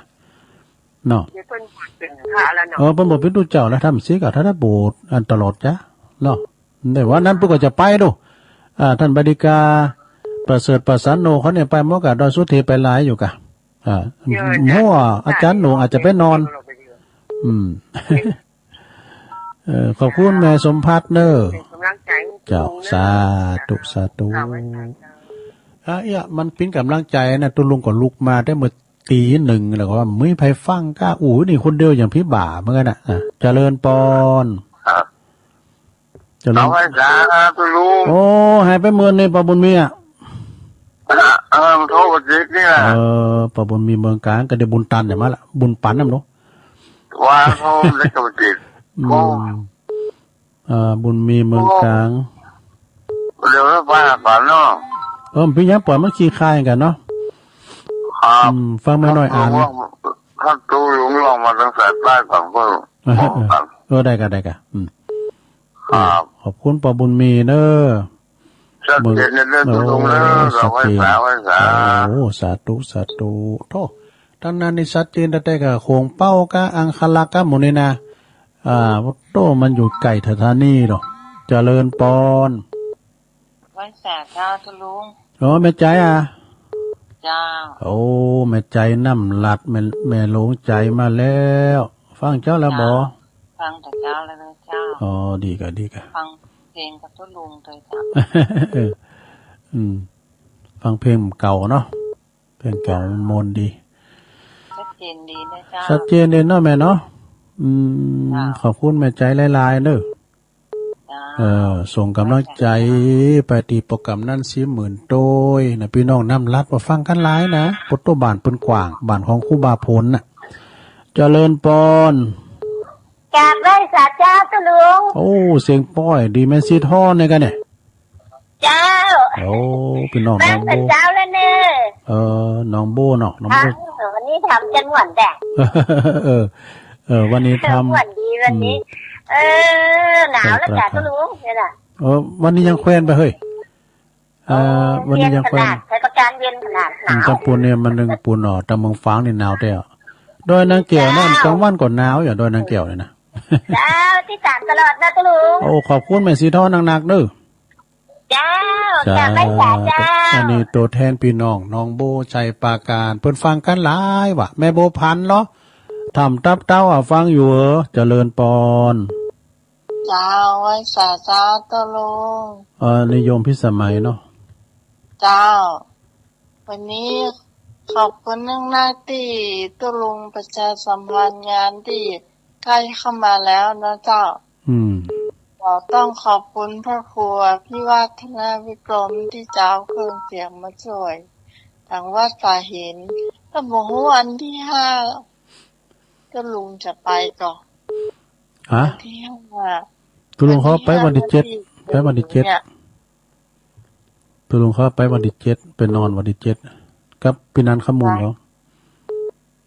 ไม่ใช่วันที่5เนี่ยพระครู วัดเปิ้นจะไปพระครูเปิ้นจะไปตุลุงนี่เอาเปิ้นว่าถ้าเปิ้นไลน์มาตุลุงก็ไปวางไปเพราะว่าอู้กับน้องสาวตะวาละไปตานหมวกกันเนี่ยเจ้าตุลุงดีก็ดีก็จะไปตานหมวกกันนักเหมือนกันเนอะเดี๋ยวนะ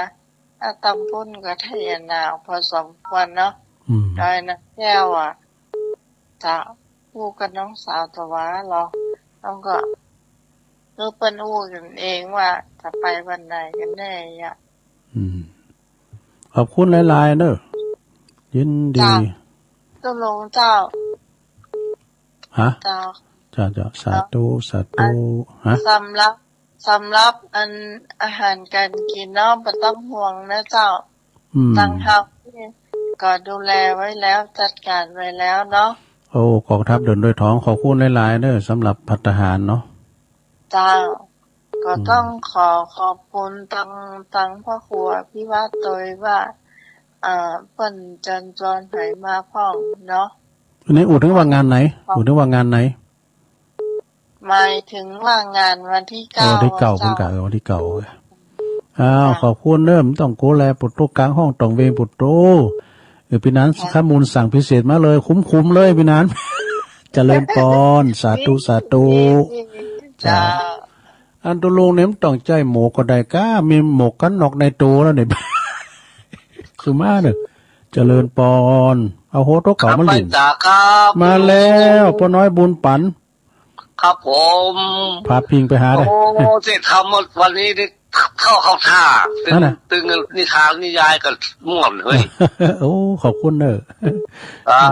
ดีใจที่ได้ประกาศเพื่อพระตุลุงทำแล้ววันที่เข้านี่ไปปะกันไปวันที่9ไปวันที่9กับปะกันนะกะครับผมจะได้กราบตุลุงแล้วดีใจขนาดได้ดีกะโทษกราบรักษาตุลุงวันที่เข้าปะกันจะมาโทรหาแล้วนะโทรหากันบ้างกับไปเป็นยังก่อนวันที่เข้าก่อนไปปะกันมาโทรละกราบไหว้สาครับผมสาธุแถม2เจ้ากันดูปอน้อยโทรมากะปตกับปอน้อยโทรมาคู่เหนื่อยน่ะเหมือนจะมาถึงเมืองฝางแม่โบพัดก็รอฟังอยู่เจริญพรปอจีเขาน่ะบั่นตุนนู้นน่ะปอจีเขาเนาะแม่สีจุ่มสีโน่นเขาเจริญพรที่ละเด้อฮัลโหลติดแล้วฮัลโหลติดแล้วครับอยู่ไหนไว้สาครับไว้สาครับปอบุญศรีครับผมปอบุญศรียันน่ะโอ้มาแล้ววันนี้งานศพติดบ้านนี่เฮ้ยโอ้ดีกะมีงานข่าวดำติดบ้านนี่เรา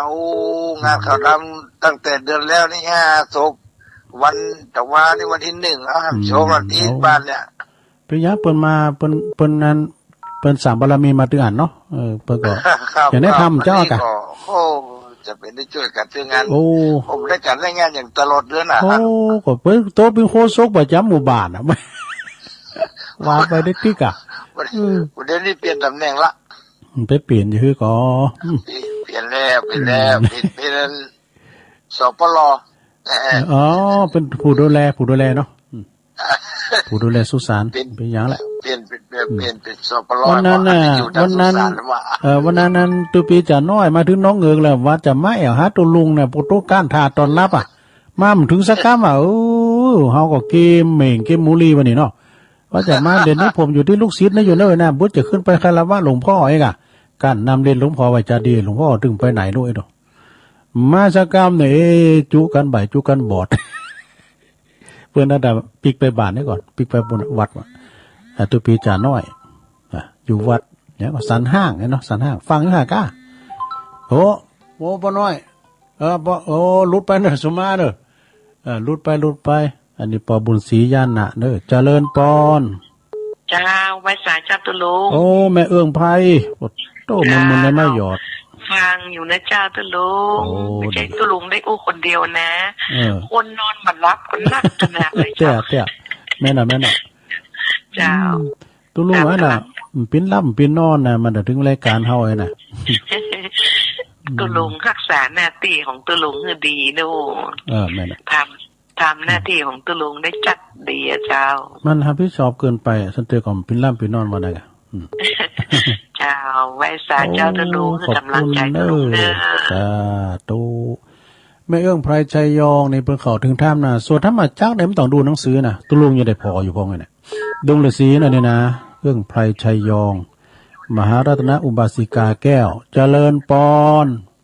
ไว้สาเจ้าตะลุงเอาแล้วแม่จันติ๊บแม่จันติ๊บครูบาเพิ่นก็จะเมินเด้อเข้ากำนะวังนี่หนาวเนาะวันนี้แฟนหน่อยนี่เด้อเจ้าโอ้ยุงด้อยนางแก้วฝนหายไปแล้วหนาวมาแล้ว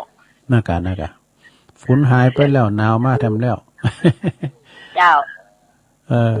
หนาวนี่ต่ำแล้วพริกแดงมะม่วงไว้หน่อยยำหนาวนี่เขาอุ่นเด้อนะนี่น่ะปุถโธเฮาลูกพักอันนี้น่ะพักขินเล็กกะหรือว่าพักเพชรกันน่ะกับน้ำพริกอ่ะนะ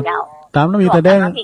เอากอกซุกใส่หน่อยนะเหมาะเจ้า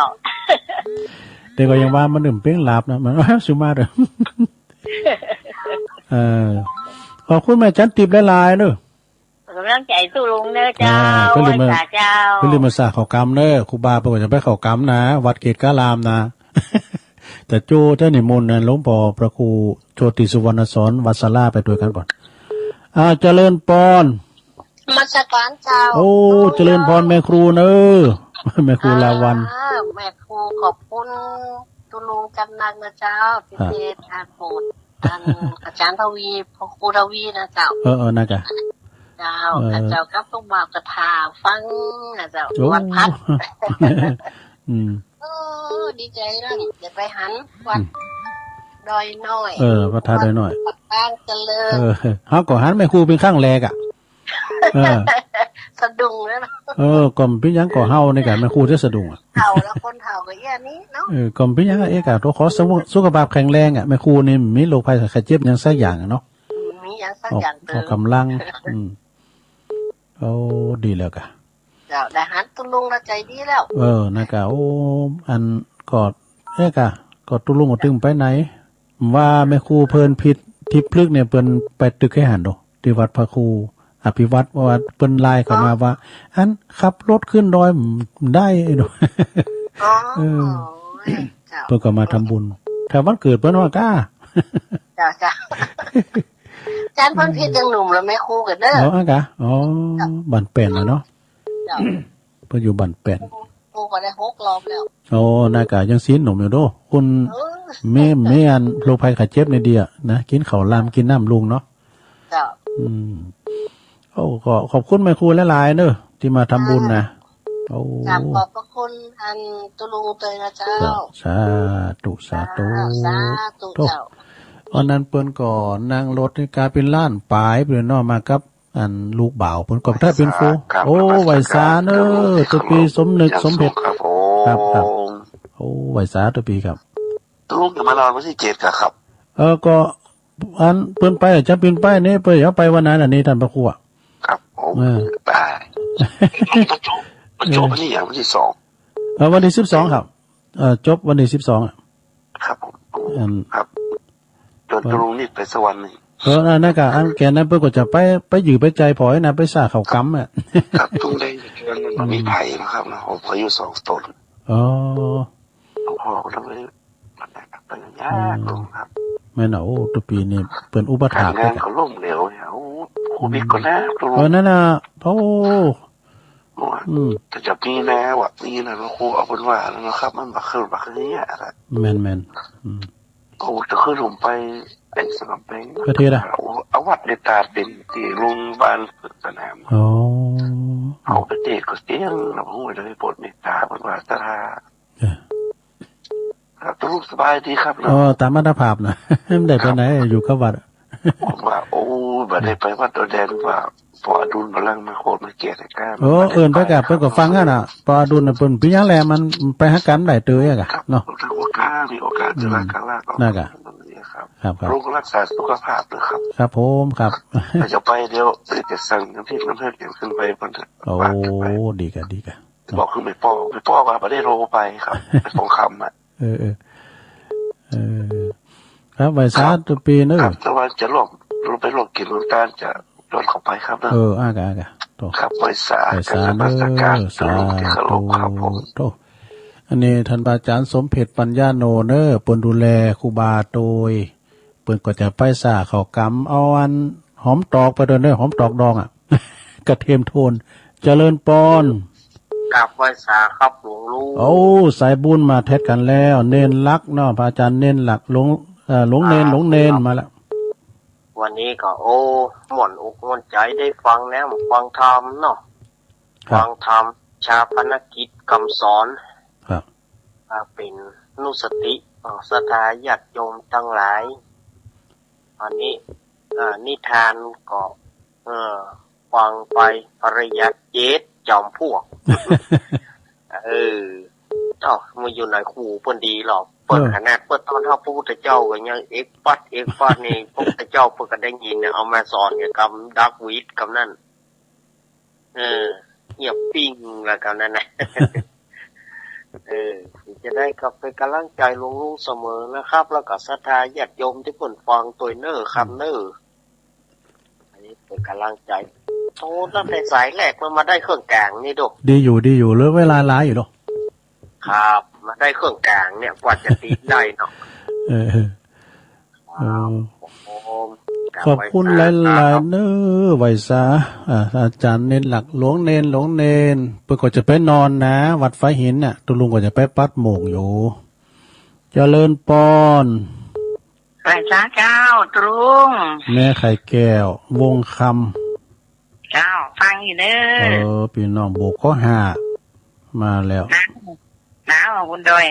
พอให้พอดีเนี่ยอันพอหนาวสักทีเหรอพอให้พอดีเหมือนกันนะให้ดีเนี่ย2-3 วันก่อนในหัวเน็ตแล้วนี่นะว่าเขาอยู่ในห้องแอร์แล้วอันนี้มันแอร์อัดนะมันนั้นไม่ลุมเข่านะอยู่ด้านนอกที่หนาวอยู่เหมือนกันนะออกไปทางนอกสีหนาวนี่หน่อยนะอย่างนั้นการเขาเตียวพัดนอกกว่าที่หนาวอยู่เดี๋ยวนี้เขามาอยู่ที่มันห้องกระจกมันลุ่มผิวเนาะแล้วตุลุงเขาจะไปวัดไปกันดอยนางแก้วในจะไปวันที่7วันที่7ก็ไปไม้โมงวันนี้วันนั้นก็ไปไม้ไปละไม้ตีวันนะเปิดขอกรรมไงเปิดขอกรรมปฏิบัติธรรมเนี่ยกะวันเปิดขอได้วันที่8พุ่นแต่นี่ไปก่อนเวลาไม่รู้มันแหนนะกะตุลุงวันที่8 9 10 11เนาะ12ก็บรรจุกระถางตุลุงว่าของห้องการตีดก็ค่อยว่ากันเนาะก็เดี๋ยวก็ว่ากันได้กันเดี๋ยวโทรมาตั้งหลังไม้ก็ได้เนาะหอมกันเตดเจ้าก็อาเตดได้ก็ปกติกันเตดคือว่าได้ก็ได้เจ้าได้ก็เจ้าสัก200ครับเจ้าแล้วจะโอนไปถึงเป็นยังเนาะเจ้าฟังขอบคุณเด้อโถสาธุฟังกันนะกันหลายเนาะก็ฟังกันหลายฟังกันเป็นตั้งอุปทานเข้าตากันเขาขู่กันว่าโอ้สายตะลุงนักแก้ง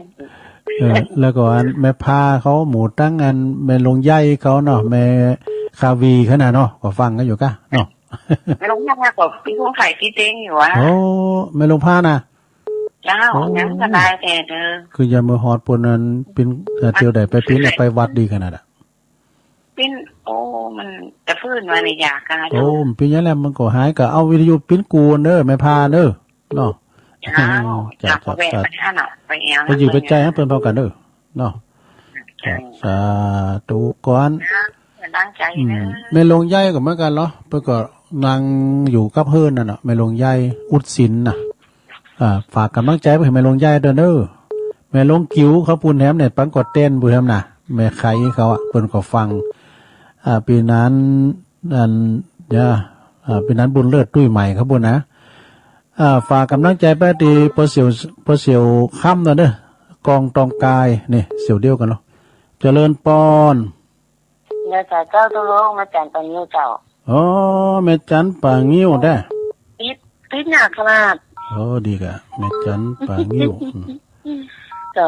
ปางิ้วไปการมาแล้วก็ฟัง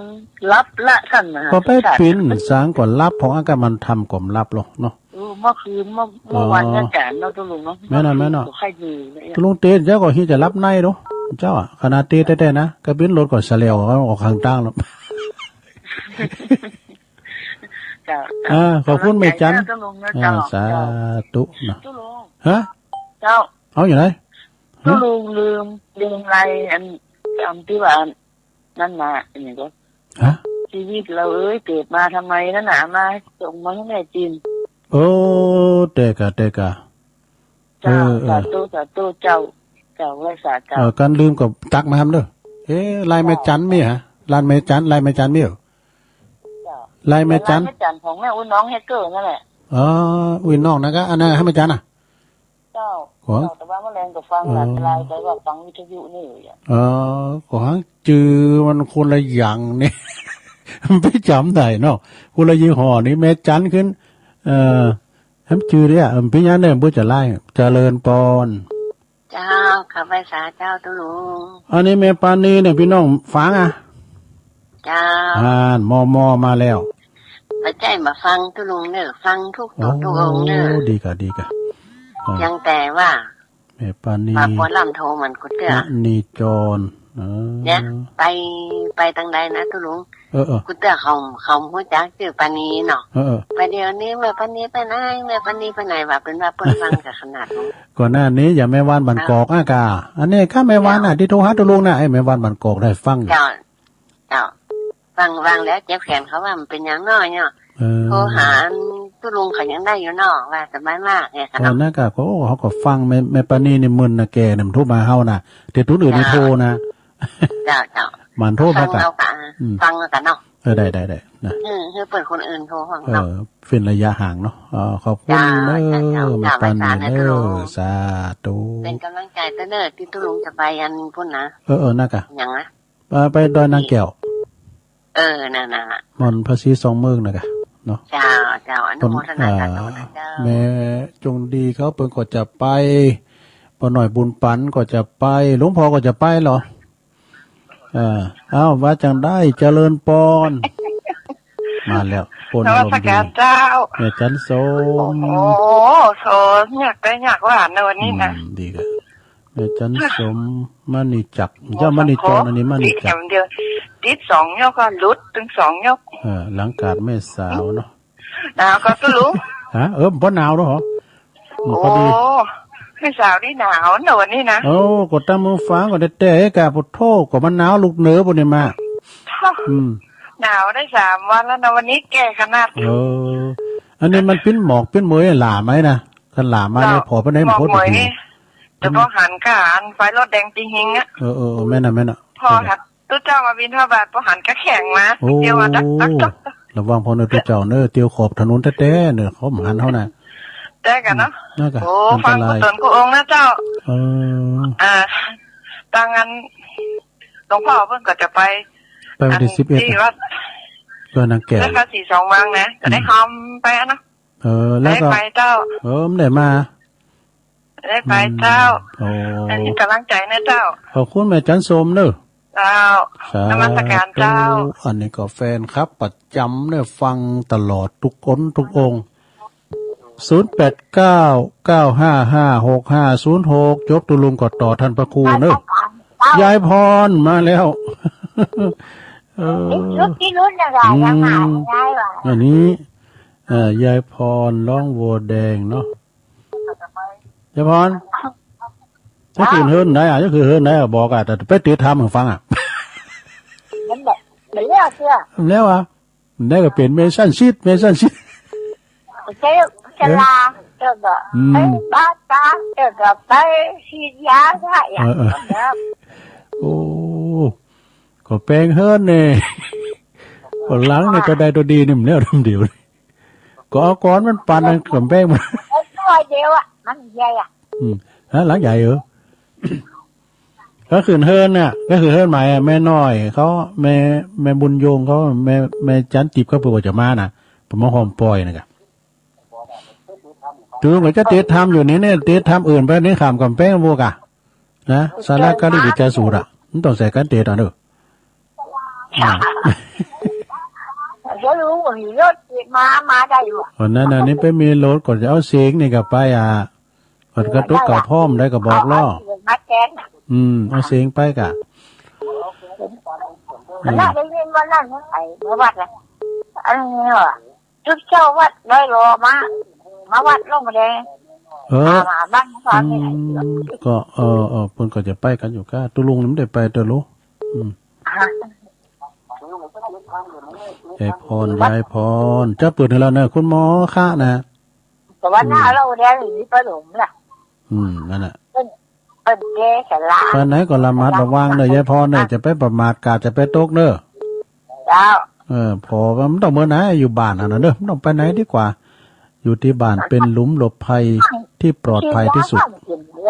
โอ้ก็สียาก่อนแล้วเติมไปยังแล้วไปประมาทเตอนะไม่ใช่ว่าสีล่าแล้วทีเต็มใจนะจะไปประมาทเนี่ย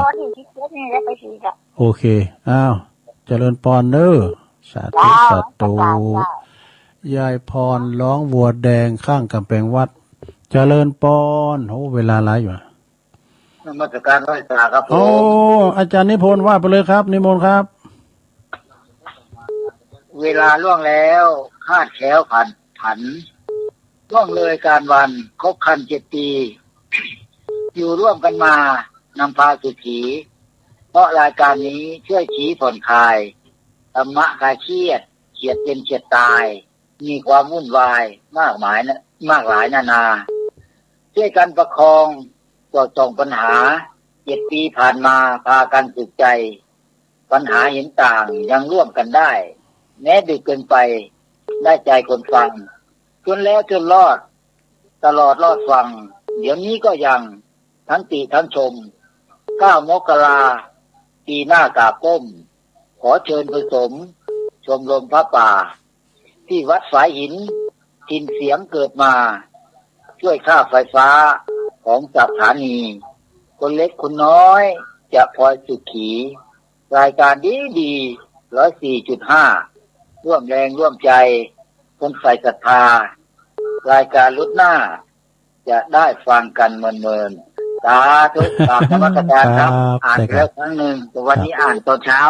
นมัสการครับผมว้าวไหว้สาครับสาธุแต่กันเนาะเปิดวันคำคืนหงนะจะไม่ลืมเนอะวัดฝายหินเนี่ยวันที่เก่านะทีมงานธรรมะคลายเครียดเนาะทุกฝ่ายตึงตุเจ้าพระนายโมดไปโยมพิสมัยเขาเจริญปอนเจ้ากับพระเจ้าตุลุงแม่สุเกี้ยวศิลาพรสิทธิ์เตี้ยพันองกับปูนเด้อแล้วติดตามตุลุงก็เมื่อเพลงมาไหว้พระฟังธรรมฟังนิทานโดยธรรมดาเจ้าและเจ้าตุลุงวันนี้ตื่นขึ้นมากับมีบุญแถมวันนะมีลมหายใจได้ฟังแนมฟังธรรมตุลุงเด้อเจ้าแม่เนาะขอบคุณแม่สุกแก่เนอะโอ้สาธุตุลุงโอ้ฟังกันนักกันหลายเด้อเจ้าเรียนขอบคุณหลายๆเนอะแม่เนอะแม่สุกแก้วศรีลาภรติดตามตลอดเด้อตุลุงเจ้าแม่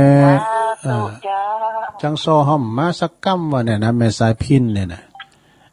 พุกมาในแม่สายพินจังซอประจำคืนเขาเนี่ยเอาทั้งสายสุดท้ายเลยเจริญปอนภาษาเจ้าตุลุงโอ้แม่พินมาสุดท้ายเนาะปลาเด็ดก้นมันน้อยแม่ได้แบบเดียวเนี่ยดีแล้วติดรถเป็นยังฟังเจ้าอ๋อเป็นยังเนาะฟังเพลงคุณเจ้าฟังเพลงไปโต้ยเอกเจ้าฟังเพลงเป็นยายพรจะรอคุณหมอค่าคุณหมอค่าเพลงยายพรจะน้อยหนาวก็ป้อนหนาวเหรอพอดีนี่ป้อนหนาวเนาะมันอากาศของพอดีเนี่ยนะขอบคุณหลายๆเนอะเจ้าไว้แสงเจ้าจบข่าวพอดีขอบคุณเนอะกูเสียงกูสายตุลุงขอยกหูกันเนอะเดี๋ยวมันจะล่ำเวลาเพิ่นเนาะวันนั้นก็ขอบคุณพี่น้องตั้งแม่ทาปุ่นปุ่นอยู่แม่ทาเนี่ยก็ฟังมินเนี่ยแม่ทาหมื่นเข่ากันเนาะ ปีไอ้แล้วเปิ้นก็มานะโอ้เจ้าก็เขียนว่านะเอาไว้ตรงใด